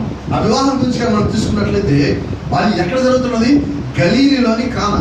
కానాలో ఎవరుంటారంటే అన్ని జనులు నివసించు ప్రదేశం. ఐగుప్తులు కాదు, ఇజ్రాయేల్ కాదు, సమరయులు కాదు, ఎవరు అక్కడ ఎక్కువ మంది ఉంటారంటే అన్ని జనులు ఎక్కువ నివసించు ఆ ప్రాంతంలోకి. ఇక్కడ యేసుక్రీస్తు అక్కడ వివాహానికి పిలువబడ్డాడు. వివాహానికి పిలువబడిన తర్వాత వివాహంలో ఈ యేసుక్రీస్తు ప్లస్ 70 మంది శిష్యులు అక్కడ తిరుగుతా ఉన్నప్పుడు వాళ్ళ తల్లి వచ్చాడు, అయ్యా రాక్షసం అయిపోయాడు. యేసుక్రీస్తు దగ్గరికి వచ్చాము, అయ్యా రాక్షసం అయిపోయాడు. యేసుక్రీస్తు అంటాడు, అమ్మ నాతో నీకేం పని, నా గడి ఇంకా రావాలి. ఆ మన్న మాట ఏంటి? There is no wine. యేసుక్రీస్తు ఏమనాలి? మరి ద్రాక్షరసం అయిపోతే నాకేదో చెప్తున్నావు అన్నారు ఫస్ట్.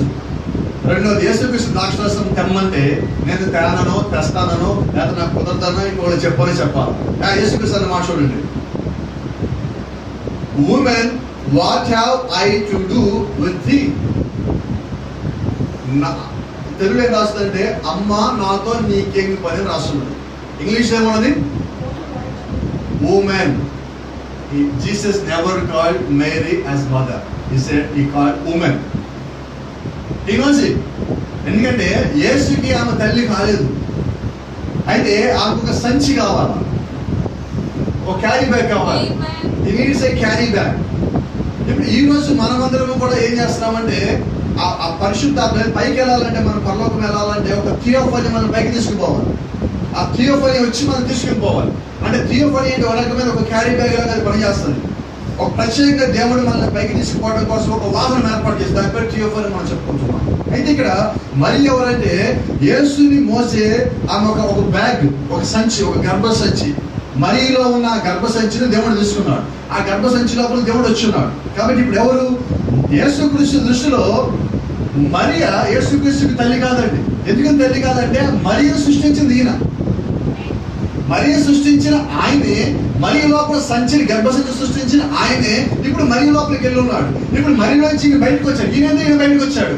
మరియ ఎటువంటి క్రియలు చేయకుండానే ఈయన మరి లోపలికి వచ్చున్నాడు. కాబట్టి మరి యొక్క ప్రభావం ఏ మాత్రము యేసుక్రీస్తు మీద లేదు.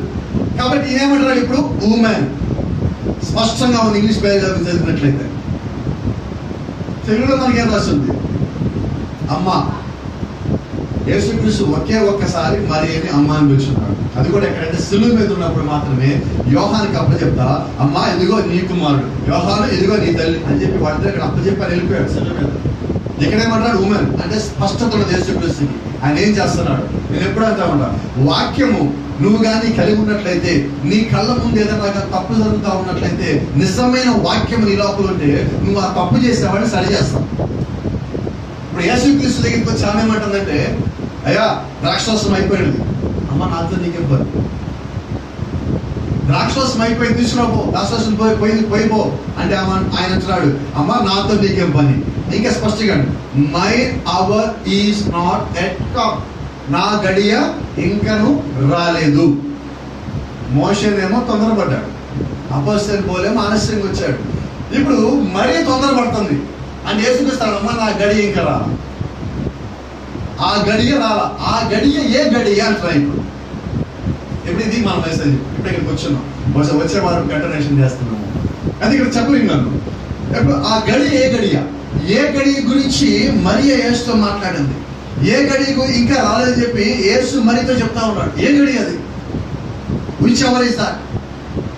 The hour what we are living for. ఇప్పుడు మనం జీవిస్తున్న ఈ గడియే ఆ గడియ. మీరు గమనించండి, యూదుల్లో ఒక ఆచారం ఉన్నది. ఏంటి యూదులతో ఆచారం అంటే, వివాహము ఎవరైతే చేసుకుంటున్నారో ఆ చేసుకునే వ్యక్తి ఎవరైతే ఉన్నారో అతను ద్రాక్షరసం పోయారు అంటారా? ఎవరి మీద ద్రాక్షరసము? వివాహం చేసుకునే వ్యక్తి ఆ పెళ్లికి వచ్చిన వారి మొత్తానికి ద్రాక్షరసం పోయారు. ఇప్పుడు మరి ఏమంటుందంటే యేసుక్రీస్తుని ద్రాక్షరసం తీసుకొచ్చి పోయమంటున్నారు. అంటే ఇప్పుడు ఇంకో రకంగా మాట్లాడినట్లయితే ఇప్పుడు మరి ఏమంటున్నది? యేసుక్రీస్తుని వివాహం చేసుకోమంటున్నారు. అప్పుడు యేసుక్రీస్తు వివాహం చేసుకోవాలా చేసుకోకూడదా? యేసుక్రీస్తు శాంసన్ కాదండి. నాకు అమ్మాయి నచ్చింది, నాకు అమ్మాయితో పెళ్లి చేయండి అని చెప్పేది యేసుక్రీస్తు కాదు. కాబట్టి ఇక్కడ యేసుక్రీస్తు అన్నాడు అమ్మ, అప్పుడు అమ్మ అంటే ఆయన ఉమెన్, ఆమెను హెచ్చరిస్తున్నాడు. అంతకుముందు ఒకసారి యేసుక్రీస్తు మరి హెచ్చరించున్నాడు. 12 సంవత్సరాల వయసు అప్పుడు వీళ్ళు యెరూషలేముకి వెళ్ళినప్పుడు యెరూషలేము దేవాలయంలో యేసుక్రీస్తుని వదిలిపెట్టి లేకపోతే మర్చిపోయి వీళ్ళు వెనక్కి తిరిగి 3 రోజులు ప్రయాణం చేసి వెనక్కి వచ్చేసారు. వెనక్కి వచ్చారు గుర్తు చూసుకుంటే యేసుక్రీస్తు వాళ్ళ మధ్యలో లేడు. వీళ్ళు వెనక్కి తిరిగినప్పుడు యెరూషలేముకి వచ్చినప్పుడు ఆయనకు వచ్చినప్పుడు యేసుక్రీస్తు అక్కడున్న ఆ పరిశీలనతో, సద్దుకేలతో, శాస్త్రులతో, లేదంటే అక్కడున్న బైబిల్ తెలిసిన జ్ఞానులతో యేసుక్రీస్తు అక్కడ వాళ్ళ ప్రశ్నలు వేస్తున్నాడు. వాళ్ళ ప్రశ్నలు సమాధానం చెప్పలేకపోతున్నారు. వాళ్ళ ప్రశ్నలకి సమాధానం చెప్తాం జరుగుతున్నది. మరి వచ్చి అంటుంది, అయ్యా జాగ్రత్త, యేసయ్యా ఇదిగో నీ కోసము నేను నీ తండ్రి అని పక్కన యోసేపు చూపిస్తుంది. ఇదిగో నేను నీ తండ్రి నీ కోసం వెతుకుతున్నాము అని చెప్పి మరి యేసు అన్నప్పుడు యేసుక్రీస్తు అన్నాడు, జ్ఞాపకం పెట్టుకోండి, ఎవరు నా తండ్రి?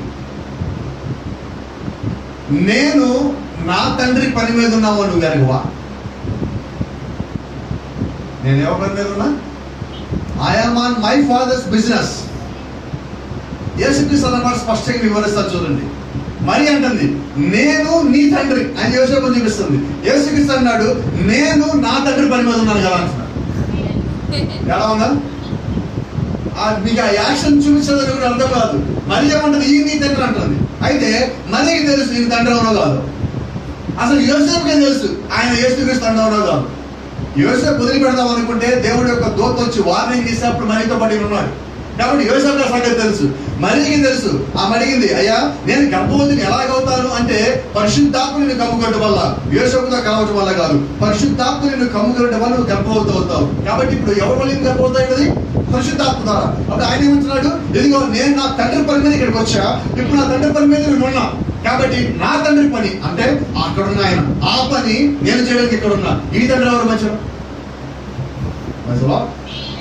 ఇప్పుడు ఇక్కడ ఈ పెళ్లిలోకి వద్దాం. అక్కడ యేసుక్రీస్తు మరిని సరి చేస్తున్నాడు, ఇక్కడ మళ్ళీ యేసుక్రీస్తు మరిని సరి చేస్తున్నాడు. ఇక్కడ ఆయన ఏమంటాడు తెలుసా? ఆయన మాట గమనించండి, నాతో నీకేం పని? నీ పని ఏంటి? నన్ను కంఠం వరకే నీ పని. మీరు అన్న మాట్లాడండి, మీ పని అది కాదు. ఇదే వాళ్ళు ఎవరన్నా మనం చెప్తున్నా నువ్వు కంఠం వరకే నా పని నీ పని అని చెప్పి మీ తల్లిదండ్రులతో మీరు అనొద్దు. మీ పని అది కాదు, అది దేవుడి యొక్క పుట్టుక. There is a special purpose. యేసుక్రీస్తు భూమి మీద రావడానికి ఒక ప్రత్యేకమైన ఉద్దేశం ఉన్నది. కాబట్టి ఆయన మాట్లాడచ్చు. యేసుక్రీస్తు అన్నాడు నేను ఆయనలో ఉన్నావు కాబట్టి సాయంకాలం ఇంటికి వెళ్ళిన తర్వాత ఇదిగో అమ్మ నాతో నీకేం పని, లేదంటే మీ అమ్మని కూడా మీరు పేరు పెట్టుకుని వచ్చి ఫలానా నాతో నీకేం పని మీరు అంటారు వీల్లేదు. ఎందుకని? మనము దేవుడు కాదు, అయితే మనం చిన్న దేవుడు. కాబట్టి ఇప్పుడు భూమి మీద బైబిల్లో యేసుక్రీస్తు మాట చెప్పాడు, నీ తల్లిదండ్రులను గౌరవింపము, నీ తల్లిదండ్రులను సన్మానింపము. సన్మానింపమంటే మళ్ళీ మీరు కుర్చీలో కూర్చోబెట్టి రోజు ఒక శాలువా కప్పాలనుకుంటున్నారేమో, అక్కర్లేదండి. వాళ్ళు చెప్పిన మాటని వాళ్ళకి ఇబ్బందులు లేకుండా ఉంటే చాలు, మీరు సన్మానించిన దానికన్నా ఇంకో ఎక్కువ. అయితే గమనించండి, ఎప్పుడు ఈ యొక్క లేఖన భాగాన్ని తప్పుగా అర్థం చేసుకుంటా ఉంటారు. ఆఫ్రికా దేశంలో నేను లాస్ట్ టైం వెళ్ళినప్పుడు డర్బన్లో ఒక మాట అన్నాను. ఈ కాలపు ప్రవక్త ఒక మాట చెప్పాడు, నీ కాపరి కన్నా కానీ నువ్వు పై స్థానంలో ఉండొద్దు. Don't say above your pastor. So ఆయన ఉద్దేశం ఏంటంటే ప్రత్యక్షతలో నీ యొక్క కాపరి కన్నా కానీ నువ్వు పైన ఉండొద్దు అన్న ఆయన భావన ఆయన చెప్పిండు. అయితే అక్కడ ఉన్న వాళ్ళందరూ ఏం చేశారంటే వాళ్ళు ఎలాగ అర్థం చేసుకున్నారు చెప్తారు. పాస్టర్ గారు ఫస్ట్ ఫ్లోర్లో ఉంటే మనం సెకండ్ ఫ్లోర్లో ఉండకూడదు. ఎందుకని? ఏమన్నాడు ప్రాఫిట్? పాస్టర్ గారు నువ్వు పైన ఉండకూడదు అన్నాడు. కాబట్టి పాస్టర్ గారు ఫస్ట్ ఫ్లోర్లో ఉంటే మనం గ్రౌండ్ ఫ్లోర్లో ఉండాలి, లేదంటే ఫస్ట్ ఫ్లోర్లో ఉండాలి. సెకండ్ ఫ్లోర్లో ఉన్న వాళ్ళు ఎవరు? వాళ్ళకి ఎలాగ అర్థమైనది? భౌతికంగా నువ్వు జీవించేది నీ పాస్టర్ కన్నా పైన ఉండొద్దు అని చెప్పడం కాదండి. ఆయన ఏం చెప్పాడంటే ఆత్మీయంగా నీకున్న ప్రత్యక్షతలో నీ కాపరి కన్నా నీకు ఎక్కువ ప్రత్యక్షత అక్కడ లేదు అన్న ఉద్దేశాన్ని చెప్పడం జరిగింది. అయితే వాళ్ళు ఎలాగ అర్థం చేసుకున్నారు దాన్ని? వాళ్ళకి అనుకూలంగా అర్థం చేసుకొని ఆఫ్రికాలో ఎవరు కూడా పాస్టర్ గారి కన్నా కానీ పైన దశలో ఉండరు. ఎలాగ అర్థమైంది వాళ్ళకి? రాంగ్ అర్థమైంది. అలాగే ఇక్కడ మరీ కూడా తను అర్థం చేసుకోవాల్సింది కాకుండా ఇంకో రకంగా అర్థం చేసుకున్నది. అయితే యేసుక్రీస్తు ఆమె సరి చేస్తాడు మాట్లాడుతున్నాడు, అమ్మ నాతో నీకేం పని, ఆ గడియ నా గడియ ఇంకా రాలా. నా గడియ అనే ఉద్దేశం ఏంటంటే ఆమె వివాహం గురించి మాట్లాడుతున్నది. నా గడియ అని చెప్పి యేసుక్రీస్తు వివాహం గురించి మాట్లాడుతున్నాడు. వాస్తవంగా యేసుక్రీస్తు ఎవరు వివాహం చేసుకోవాలి? నా గడియ అని యేసుక్రీస్తు అన్న ఒక్క మాటగా మనం తీసుకున్నట్లయితే దాంట్లో 7 సంఘకాలాలు. నా గడియ అని ఒక్క మాటగా తీసుకున్నట్లయితే దాంట్లో ఈ దానియేలు 70 మొదటి అర్ధ భాగానికి రెండో అర్ధ భాగానికి మధ్యలో ఉన్న 2000 సంవత్సరాల కాలం ఉన్నది. నా గడియ అన్న ఒక్కదాన్ని, నా గడియ ఇంకా రాలేదన్న ఒక్క మాటలో 7 సంఘకాలం యొక్క దూతల పరిచయం ఉన్నది. 2000 సంవత్సరం ఉన్నది. యేసుక్రీస్తు యొక్క వధువు ఉన్నది. ఇదంతా నా గడియ అన్న ఒక పదవిలో మొత్తం దాచిపెట్టబడింది. కాబట్టి గమనించండి, యేసుక్రీస్తు అంటే అక్కడ ఒక వ్యక్తి కాదండి, అక్కడ ఒక శరీరం కాదండి, ఆయన దేవుడై ఉన్నాడు. ఇప్పుడు ఆ దేవుడిలో భాగమయ్యే వారి కొరకు దేవుడు భూమి మీదకి వచ్చి ఉన్నాడు. ఇప్పుడు యేసుక్రీస్తు భూమి మీదకి వచ్చిన మాట చెప్పండి. ఇప్పుడు ఆయన వచ్చి అంటే వివాహంలో ఉన్న సందర్భంలో నేను మాట్లాడుతున్నా, ఆయన వచ్చి ఇంకా తన రక్తము కాల్చల, వధువుని విమోచించల, తాను రాసుకున్న శాస్త్రము హెబ్రీయుల రాసిన పత్రిక 9:16 ప్రకారం ఏదైతే ఉన్నదో అది ఇంకా నెరవేరల. 3:16 ప్రకారం ఏదైందో అది ఇంకా నెరవేరల. అంటే మరణ శాస్త్రం రాసుకున్న వాడు మరణిస్తే తప్ప ఆ శాస్త్రం చెల్లదు. కాబట్టి ఇప్పుడు ఆయన ఏం చేయాలి? మరణిస్తానని చెప్పిన ఆయన మరణించాలి, భూమిలో పాతి పెట్టబడాలి, మళ్ళా తిరిగి లేవాలి. ఆ తర్వాత విమోచించబడిన ప్రజలు 2000 సంవత్సరాలకి పైకి లేపబడాలి. ఇదంతా జరగాలి. ఆ పైకి లేపబడిన ప్రజలు అంటే ఎత్తబాటులోకి వచ్చిన ప్రజలు ఈయన యొక్క వధువై ఉంటారు. అప్పుడు ఈయన ఈ వివాహం జరిగించుకోవాలి. అయితే ఇప్పుడు మరి ఏమంటుంది?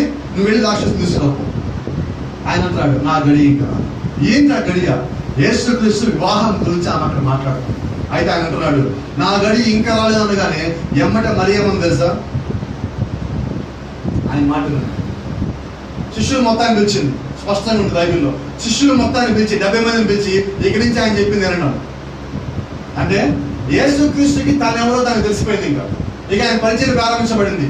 ఇక నేను నా ప్రమేయం ఇంకేదీ లేదు, కాబట్టి ఇక్కడి నుంచి ఆయన ఏం చెప్తాడో దాన్ని చేయండి. ఇప్పుడు యేసుక్రీస్తు ఏం చేశారంటే అక్కడ ఉన్న 6 రాతి బాణాలు 6 వాటర్ పాట్స్ ఆఫ్ స్టోన్, ఆ రాతిలో చేయబడిన 6 రాతి బాణాలు నిండా నీటిని నింపమన్నాడు. ఇంతకుముందు ఏమన్నా రాక్షసం తెమ్మంటే నేను దానన్నాడు, నా గడి ఇంకా రాలేదు అన్నాడు. ఇప్పుడు ఏం చేస్తాడు? ఈయన మాట వినండి అనగానే 6 రాతి బాణాలు ఇస్తున్నాడు. 6 రాతి బాణాలు దేనికి సాదృశ్యంగా ఉన్నాయంటే 6 సంఘ కాలంలోకి సాదృశ్యంగా ఉన్నాయి. ప్రతి సంఘకాలం యొక్క కొలత, ఆ సంఘకాలం యొక్క వ్యవధి నిర్ణయించబడింది.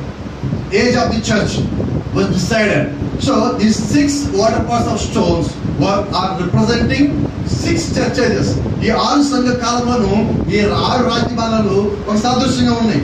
ఇప్పుడు యేసుక్రీస్తు అంటున్నాడు ఆ 6 రాతి బాణాల మీద లేదా 6 రాతి బాణాల్లో నీటితో నింపండి, వాటి నీటితో నింపమన్నాడు. ఇప్పుడు అక్కడ ఎవరెస్టులు మొత్తం వెళ్ళి ఏం చేస్తారంటే నీళ్ళు తీసుకొచ్చి పోసారు.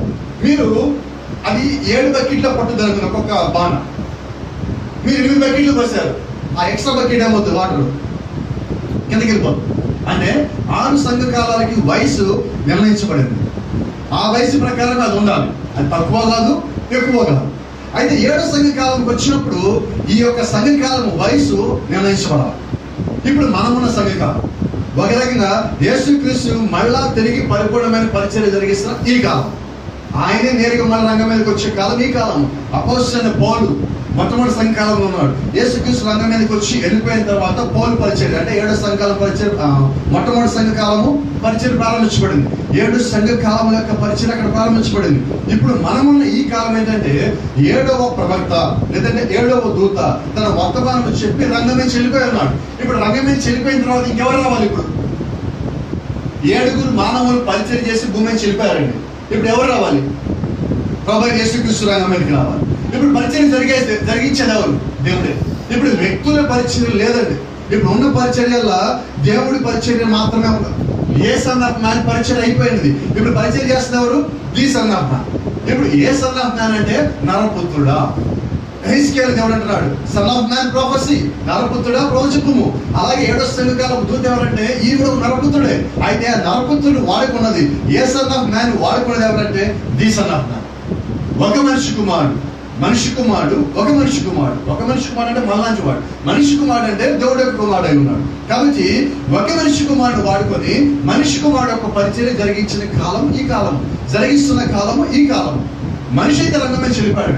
ఇప్పుడు బ్రహ్మ రంగమే చెల్లిపాడు. అయితే దేవుడు ఆత్మ వెళ్ళిపోయాడు కదా, రోజా దేవుడు ఆత్మ ఇంకా ఉంది, అది జరుగుతూనే ఉంది. కాబట్టి ఇప్పుడు మనం ఎలా ఉన్నాం? ఇంకొక చిన్న మాట చెప్పి నేను ముగిస్తాను. చాలా మంది అనుకున్నట్టుగా కొంతమంది ఇప్పుడు మన స్టేట్మెంట్స్ ఇద్దాం. 7వ సంఘకాలం అయిపోయింది, కొంతమంది స్టేట్మెంట్స్ అయిపోయిందా? మనం ఎక్కడున్నాం ఇప్పుడు? మరి కొంతమంది ఏమన్నారు 7వ సంఘకాలం అయిపోయింది అంటున్నారు. ఇటు దగ్గర భలే ఉంటాడు ప్రశ్నలు. వాళ్ళు వచ్చి అంటున్నారు, ఒక పాస్టర్ గారు అంటున్నారు, నువ్వు గుడ్డోడువా అంటారు, మీరేమంటారు? కాదంటారు. నువ్వు దిగంబరివా అంటారు, మీరేమంటారు? నో అంటారు. మరి అంతే, 7 సంఘాలు లేవు. 7 సంఘాలు ఎలా ఉండాలి? గుడ్డివాడివి, దిగంబరివి, దిక్కుమాలి వాడివి, దౌర్భాగ్యుడివి, ఇవన్నీ 7 సంఘాల వాడివి. మరి ఇప్పుడు అలా లేవుగా. దాని అర్థం ఏంటి? 7 సంఘాలు అయిపోయింది ఇక. అయిపోయింది, ఎక్కడ ఉన్నావు?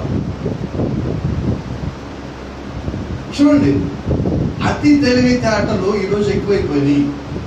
అతి తెలివితేటలు ఎక్కువైపోయిన వాళ్ళు ఏం చేస్తారంటే గొర్రెని మోసం చేయాలని చూస్తారు. ఎవరు మోసం చేయలేరు. నక్క దగ్గరికి పోతాడో లేని వాళ్ళు పోరు, గొర్రె దగ్గరికి పోతారు. ఎందుకని? గొర్రెలకి తలెట్ట అవుతుంది. వాళ్ళకి ఏం కావాలంటే గొర్రెలు కావాలి, నమ్మకంగా ఉండే గొర్రెలే కావాలి. వాళ్ళకి మోసం చేసేది అయ్యే. అయితే ఒక సామెత మీకు తెలుసా? గొర్రె ఎవరు నమ్ముతుంది? ఎవరు నమ్ముతుందండి? కషాయుడు నమ్ముతుందండి. ప్రభు చెప్పండి, ఒక సందర్భం జ్ఞాపకం చేస్తున్నా. ఒక పెద్ద గొర్రెల గుంపు ఉంటుంది. ఆ గొర్రెల గుంపుకి నడిపించడానికి మానవులు ఏం చేస్తారంటే కొన్ని మేకలకి ట్రైనింగ్ ఇస్తారు. ఈ గొర్రెని అక్కడ ఒక గదిలా ఉంటుంది, ఒక బల్లలాగా ఉంటుంది. ఆ బల్ల మీద ఇక్కడ గొర్రె తల కత్తిరిస్తారు, గొర్రె తల తీసేస్తారు. ముందేం చేస్తారని అక్కడ తలుపు తెరుస్తారు. తెరవగానే ముందు నడిచి వచ్చిన మేక ఏం చేస్తారంటే ఆ గొర్రెల గుంపు వెనకాల చూస్తూ ఉండగా ఆ లోపలికి వచ్చి ఇక్కడ ఏదైతే కట్ చేస్తారో తల కరెక్ట్గా తల ఇలా పెడతాడు. అక్కడికి వచ్చి పెద్దగా ఈ తలుపు వేసేస్తాడు, ఈ మేక తీసి పక్కన పెడేస్తాడు. ఇక తలుపు తెరుస్తాడు. నెక్స్ట్ రమ్మనగానే గొర్రె ఆటోమేటిక్గా తల ఇక్కడ పెడతాడు, కట్ చేస్తాడు. మేక ఇక్కడ నడిపించింది, గొర్రెల్ని వధ స్థలాన్ని నడిపించాడు. బయట చెప్తాం, నేర్చుకొస్తున్నాడు మేకలంటే కాపరులు, గొర్రెలంటే విశ్వాసం. ఇప్పుడు కొంతమంది మేకలు అంటే కొంతమంది కాపరులు గొర్రెలకి నడిపిస్తున్నారు. వాళ్ళు తప్పించుకుంటారు. అయితే బైబిల్లో ప్రవక్త అంటున్నాడు, మేకలకి తీర్పు వేరే ఉన్నదంటే గొర్రెలకి తీర్పు వేరే ఉన్నది. అందుకే అంటున్నాడు, మేకల్ని గొర్రెల్ని వేరు చేయండి. వీళ్ళ తీర్పు వేరు, వాళ్ళ తీర్పులు వేరు. గొర్రెలనేమో కుడి పక్క తీసుకురండి, మేకలను ఎడం పక్క తీసుకురండి. అంటే కుడి పక్కనేమో తీర్పు లేదు, ఎడం పక్కనేమో తీర్పు ఉన్నది. ఎడం పక్కన గొర్రెలు లేవు, ఎడం పక్కన మేకలు ఉన్నాయి. కుడి పక్కనేమో మేకలు లేవు, గొర్రెలు మాత్రం ఉన్నాయి. తీర్పు లేదు మరి ఇటు పక్కన, తీర్పు లేదు మరి ఇటు పక్కన. అంటే ఆ మేకలకి అంటే గొర్రెల్ని నడిపించిన వారికి తీర్పు ఉన్నది. అలాగే ప్రతి సేవకుడికి కూడా తీర్పు ఉన్నది. మరి నేను కూడా ఉన్నాను, సేవకుడిగా నిలబడినప్పుడు తీర్పులోకి వెళ్ళాల్సిందే. నేను ఏం బోధించినా నేను లెక్క చెప్పాలి, ఖచ్చితంగా నా లెక్కనే చెప్పాలి. అయితే ఇక్కడ కొన్ని ఏం చేస్తున్నాయంటే మా పాస్టర్ గారు వెళ్ళి కత్తింత పైకి లేదురా, దానికి ఇలాగా తల పెట్టాడండి అంటే బయట ఉన్న గొర్రె. ఈ తలిపేసిన తర్వాత ఈ మేకని పక్కన తీశారు. ఆ తర్వాత గొర్రె వచ్చి మా పాస్టర్ గారు చేస్తాక నేను కూడా చేస్తాను అంటే, నీ పాస్టర్ గారు చేస్తాను నువ్వు చేయలేనా, దేవుడు నీకు చెప్పేది లేదా అంట. అది వాక్యంలో సరిపోవాలి. ప్రవక్త అంటున్నది వాక్యంలో సరిపోవాలి. నువ్వు ఏం చేసినా ఏం చెప్పినా కూడా సరిపోవాలి. ఇప్పుడు వాళ్ళు ఏమంటున్నారు, నువ్వు దిగంబరువా? నేను దిగంబరి, డ్రెస్ చేసుకున్నాగా లాస్ట్ డ్రెస్. నువ్వు గుడ్డోడుగా? లేదు, అక్కడ బాగానే కనిపిస్తున్నాను. అయితే 7 సంఘాలు అయిపోయింది. ఇదేంటంటే ఇప్పుడు చెప్పాను చూడండి, పోయిన వారు చెప్పిన మాట మళ్ళీ మీకు జ్ఞాపకం చేస్తున్నా. ఇది పరిపూర్ణమైన దెయ్యం. ఏంటిది? అది చెడిపోయేది, కొంతమంది చెడగొట్టిపోతుంది.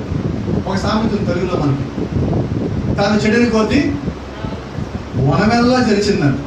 అది చెడినప్పుడు ఒకదాంతో పోదండి, అది ఒక గుంపు తీసుకుని పోతుంది. దానికి ఉన్న అలవాటు, అది దానికి ఉన్న నైజం, దానికి ఉన్న బుద్ధి, అది అలాగే ఈ రోజు కూడా ఏం చేస్తారంటే తాము వర్తమానం నుంచి పోయి, తాము వర్తమానం తప్పిపోయి, వారు చెడిపోయి అనేక మంది చెడగొట్టే దౌర్భాగ్యమైన స్థితిలో మనం ఉన్నాం ఈరోజు. అది వాస్తవంగా మనం చెప్పిన మాట ప్రకారంగా ఐగుప్తులో ఎన్ని సంవత్సరములు వాడు దాసత్వంలో ఉండాలి? 400 ఏళ్ళు. వాళ్ళు ఎన్ని ఏళ్ళు ఉన్నారు? 437. 430 years they were in the slavery. ఆ దాసత్వంలో 430 ఏళ్ళు ఉన్నారు. అయితే అలాగే ఈ రోజు అంటే అది దాసత్వం వాళ్ళకి పొడిగించబడింది వాళ్ళు జీవించిన దాని ప్రకారం. అలాగే ఈ రోజు 7వ సంఘకాలము అంటే ఇప్పుడు 7వ సంఘకాలం యొక్క ముగింపులో మనం ఉన్నాం. వాస్తవంగా కాలం యొక్క ముగింపు 7వ సంఘకాలం యొక్క ముగింపులో మనం ఉన్నాం. ముగింపులో మనం ఉన్నాం అంటే కాలం యొక్క సంఘకాలం యొక్క అంతంలో మనం ఉన్నాం. ప్రవక్త అన్నట్లుగా నువ్వు ఏ ఇంట్లోంచి అయితే నువ్వు బయలుదేరావో ఆ ఊళ్ళోకి వచ్చేసావు, ఆ పేటలోకి వచ్చేసావు, ఆ కాలనీలోకి నువ్వు వచ్చావు, ఆ వీధిలోకి వచ్చావు, నువ్వు ఆ ఇంటి ముందు వరకు కూడా వచ్చేసావు అన్నాడు. ఏ ఇంట్లోంచి నువ్వు బయటికి వెళ్ళావు అంటే నువ్వు ఎక్కడి నుంచి అయితే పుట్టి భూమికి వచ్చావో మళ్ళా తిరిగి నువ్వు అక్కడ వరకు వచ్చేస్తున్నావు అన్నాడు. దాని అర్థము నువ్వు అత్యంత చేరువుగా వచ్చున్నావు. కాబట్టి ఈ కాలం ఏంటంటే ఇది కృపాకాలమై ఉంది. 7వ సంఘకాలంలో కృపాకాలంలో.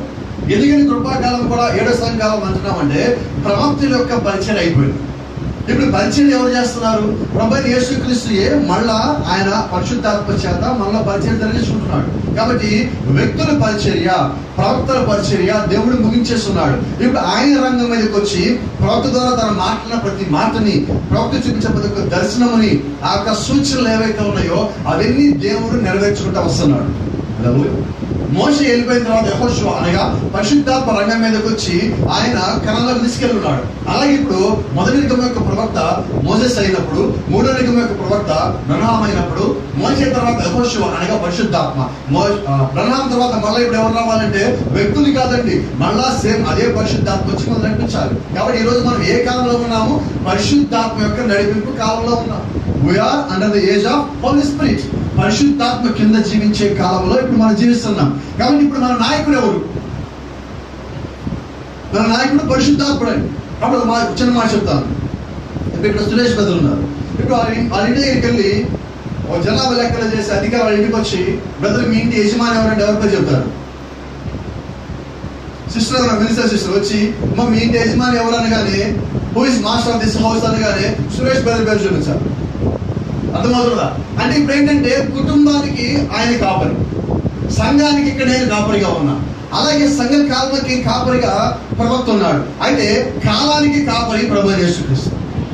అందరూ ఆయన కింద మాత్రమే ఉండాలి. అంటే ప్రతి దానికి ఒక క్రమం దేవుడు ఏర్పరుచున్నాడు. ఆ క్రమంలో ఇప్పుడు సంఘకాలానికి ప్రవక్త వెళ్ళిపోయిన తర్వాత దేవుడు రావాలి. ఇప్పుడు మళ్ళా యేసుక్రీస్తు వచ్చి ఆయన పరిచయం జరిగించుకోవాలి. కాబట్టి ఇప్పుడు మనం జీవించే ఈ గడియ ఎక్కడ ఉన్నదంటే ఈ కృపాకాలంలో ఉన్నది. ఇంకో మాట చెప్పండి, ఎవరైతే ఎత్తపోటు అయిపోయిందని తొందరపడి ఆ ట్రైన్ ఆ బస్సు దిగిపోతున్నారో వాళ్ళందరికీ చెప్పిన మాట ఏంటంటే ఇప్పుడు ఎత్తపాటు అయిపోతే ఇక్కడ 2 మాటలు మీరు చెప్పాలి. ఒక సింహాసనం ఉన్నది. ఆ సింహాసనం ఎవరంటే పరలోకంలో ఒక సింహాసనం. ప్రకటన గ్రంథం 4వ అధ్యాయంలో యేసుక్రీస్తు కూర్చున్న సింహాసనం. అదే సింహాసనము 5వ అధ్యాయంలో అది ఎలాగ మారుతుంది? 4వ అధ్యాయం చివరిలో అది ఎలాగ మారుతుందంటే ధవళ సింహాసనం మారుతుంది. కృపా సింహాసనము తీర్పు సింహాసనంగా మారుతున్నది. ఎందుకని మారుతుంది? ఒక్కటే ఒక మార్పు జరుగుతూ ఉన్నది. ఏ మార్పు అంటే ఆ సింహాసనం రక్తము తీసేయబడుతున్నది. ఇదే సింహాసనం కృపా సింహాసనం దీనిలోంచి అది తీసేయబడింది. అయితే ఇప్పుడు ఆ సింహాసనం రక్తం ఉన్నదా లేదా? ఉన్నది. కాబట్టి ఇప్పుడు మన ఇదే కాలము. సింహాసనం రక్తం ఉన్నదంటే కృపాకాలం. సింహాసనం కింద మనం ఉన్నాం. ఏ కాలం కింద మనం ఉన్నాము? కృపా సింహాసనం కింద ఉన్న కాలంలో మనం ఉన్నాం. కాబట్టి ఇప్పుడు మనం కృపాకాలంలో. అయితే కృపాకాలం ఎప్పటి వరకు? 7వ సంఘ కాలంతో కృపాకాలం ముగిసిపోతుంది. ప్రవక్త అన్నట్టుగా 7వ సంఘ కాలం ముగిసిపోయిన తర్వాత ఆ సింహాసనం నుంచి రక్తం తీసేసిన తర్వాత ఇక మనం ఎంత ప్రార్థన చేసినా, ఎంత కేకలు పెట్టినా, ఎంత ఉపవాసనలు చేసినా, ఎన్ని పొర్లగింతలు పెట్టినా దేవుడు నీ ప్రార్థన ఆలకించడు. ఇప్పుడు ప్రార్థన ఆలకిస్తున్నాడు. మనం చెప్తున్నాం, అయ్యి పాస్టర్ గారు ప్రార్థన చేస్తున్నాం, నాకు ఈ కార్యం జరిగినది, దేవుడు ఇలాగ చేశాడు, దేవుడు అలాగే చేశాడు, మనం సాక్ష్యాలు ఇస్తున్నాం. దాని అర్థం ఏంటి? ఇంకా 7వ సంఘకాలం ఉన్నాము. దాని అర్థం ఏంటి? నువ్వు ఇంకా కృపాకాలంలో ఉన్నావని. ఒకవేళ నువ్వు ఎత్తబడినట్లయితే ఇక నువ్వు ప్రార్థన చేసేదే ఉన్నది. నాకు ఎప్పటికీ అర్థం కాదు ఒక చిన్న ప్రశ్న ముగింపులో. ఎత్తబాటు అయిపోయాక నేను మళ్ళా సంఘం పెట్టాలా పెట్టకూడదా? ఇప్పుడు ఎవరు చెప్పాలి ఎత్తబడి అయిపోయినట్టు? ఒకటో చెప్తాడు, ఎత్తబడిన తర్వాత ఎత్తబడిన వ్యక్తి మీ దగ్గరికి వచ్చి మీ కళ్ళలో కళ్ళు ఎలాగ పెట్టి చూసినప్పుడు మీరు ఎత్తబడతారు. కళ్ళకాలకు వస్తుంది, అందుకు మీ జైలు రాదు. కరోనా వస్తుంది, ఇప్పుడు అలకాలు చూస్తున్నాం. నేనంటాను ఎత్తబడ్డా కరోనా వస్తుందా? మరి ఇప్పుడు ఎందుకు వస్తుంది అంటే కనీసం జ్ఞానం లేకుండా. అంటే గొర్రె ఎలాంటి వాళ్ళు నమ్ముతుంది వింటున్నారా మీరు? చూస్తున్నారా? ఒక ఆయన చెప్తున్నాడు, మీకు అర్థం కాదని నేను చెప్పినా కానీ ఆ ప్రత్యక్షత మీకు లేదని. ఏం ప్రత్యక్షత? నువ్వు ఎత్తపడకపోయినా ఎత్తపడ్డానికి ప్రత్యక్షత నువ్వు కలిగి ఉండాలా? నేనేమై ఉన్నా నాకు తెలుసు. చివరికి రాసి చెప్తాను, నేను ఎత్తబడిన తర్వాత నాకు ఎవరైనా చెప్పాలి నేను ఎత్తబడ్డానని. అదొక్కటి నాకు చెప్పండి. ఎవరైనా చెప్పాలా? మరి ఈ రోజు ఇంకోటి ఎవడో వచ్చి నాకెవరో కళ్ళు పెట్టి చూస్తే ఎత్తపడ్డానికి వాడు చెప్పడం ఏంటి? అప్పుడే ఎత్తపడటం ఏంటి? బైబిల్ ఎక్కడ రాసుకుందామా? రాసలేదు కాబట్టి నువ్వు చెప్పేది అబద్ధం. బైబిల్లో లేదు నా చెప్పాలని చూస్తామంటే నువ్వు నేరుగా లూసిఫర్కి బదిలిది. ఇంకా ఇంకో మాట చెప్పాలంటే బైబిల్లో లేనిది నువ్వు బలవంతంగా చెప్పి నువ్వు నేను నమ్మనప్పుడు నాకు ప్రత్యక్ష లేదంటున్నావు పరిపూర్ణమైనది. లేని నువ్వు బలవంతంగా ఒప్పించాల్సిన తప్పండి. ఉన్నది ఉన్నట్టుగా నువ్వు అవునంటే అవును, కాదంటే కావద్దు. అలాగే నువ్వు ఈ రోజు ఉండవలసి ఉన్నది. కాబట్టి ఈ రోజు మోషే తొందరపడ్డాడు, అయితే మోషే సరి చేసుకున్నాడు. పౌలు ఆలస్యంగా వచ్చాడు, అర్థం చేసుకోవాలా, అయితే సరి చేసుకున్నాడు. అయితే యేసుక్రీస్తు సరైన సమయాన్ని అన్న మీద కూర్చున్నాడు. అయితే ఈ రోజు నిజంగా ఒకవేళ నువ్వు త్వరపడి ముందే ఎత్తబాటు జరగకపోయినా ముందే ఎత్తబాటు అయిపోయింది అనుకుంటున్నామేమో, మోషేలాగా వెనక్కి సరి చేసుకో, అవకాశం ఉన్నది సరి చేసుకోవడానికి. అంతేగాని ఇప్పుడు చూడండి అక్కడ మీరు గమనించాల్సిన మాట, మోషేని ఎందుకు దేవుడు వాడుకున్నాడు మాట కూడా చెప్తారు. మోషే నమ్మాడు, మోషే పని చేశాడు, తప్పని తెలుసుకున్నాడు, వెళ్ళిపోయాడు. అంతేగాని మోషే తన అభిప్రాయాన్ని ఎవరి మీద రుద్దల. ఈ రోజు అనేక మంది ఏం చేస్తారంటే వాడు తప్పుగా అర్థం చేసుకొని వాడు తప్పులో పడి రైట్ అయిన మార్గంలో వెళ్తారు. అనేక మందిని దింపో దింపో దింపో అంటున్నారు. చిన్నమాట, ఇప్పుడు గుంటూరు నుంచి మీరు హైదరాబాద్ వెళ్ళాలి, ఫస్ట్ ఏ ఊరు వస్తుంది? ఇటు వెళ్తే విజయవాడ వస్తుంది, ఇటు వెళ్తే సత్యనపల్లి వస్తుంది, లేదంటే ఇక్కడ పిడిగాళ్ళు వస్తుంది. ఇప్పుడు ఒక మాట చూద్దాం, నేను పిడిగాళ్ళ నుంచి వెళ్తున్నాను. గుంటూరు నుంచి బయలుదేరగానే ఇక్కడ నల్లపాడు దగ్గర ఏంటంటే దాటి శ్రీరామనగర్ దగ్గర రాగానే అక్కడ ఒక బోర్డు ఉంటుంది, హైదరాబాద్ 289 కిలోమీటర్లు ఉంటుంది. పిడిగాళ్ళ దాకా వెళ్ళారు, అక్కడ ఉందంటే హైదరాబాద్ ఇక్కడ నుంచి 214 కిలోమీటర్లు ఉంది. అక్కడ మీరు 214 కిలోమీటర్లు చూడకుండా అక్కడ ఏం బోర్డు చూశారు? హైదరాబాద్ అని రాసిందా? ఇప్పుడు ఏం చేస్తానంటే నేను, లేకపోతే ఇంకెవరైనా మీ దగ్గరికి వచ్చి కింద దిగు హైదరాబాద్ బోర్డు కనిపిస్తుంది దిగు అన్నారు. What you do?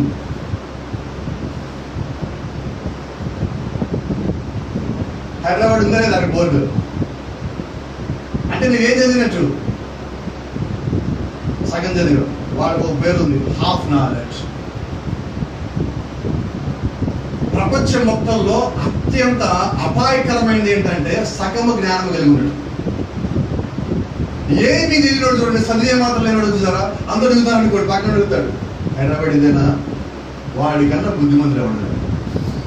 మొత్తం తెలిసినోడు చదువుకున్నాడు. హైదరాబాద్ కాదు, కింద 214 కిలోమీటర్లు. పిడిరాళ్ళు ఆగిపోలేదండి, పిడిరాళ్ళు నుంచి పడి ఎంత ఉన్నది? 214 కిలోమీటర్లు ఇంకా ఉన్నది అని ఆ బోర్డు చదువుకుంటాడు. పక్కన దిగేవాడిని వాడు చెప్పాడు సార్ దిగేవి కానీ మొత్తం చదువుకోతాను. అదే ఈరోజు ఒకడేమో తొందరపడి దిగిపోతున్నాడు, దిగిపోయింది కాక మొత్తం దిగుతున్నాడు కింద. నేను అప్పుడప్పుడు పాతకాలం భూమి మీద బతికిన రోజులు సినిమా చూస్తున్నాను, అది జ్ఞాపకం వస్తుంది నాకు. అక్కడ ఏమంటారంటే ఒక అతను పడుకునే ముందు పక్కన చెప్తాడు, అయ్యా నన్ను మా ఊరు వచ్చినప్పుడు లేపని పడుకుంటాడు.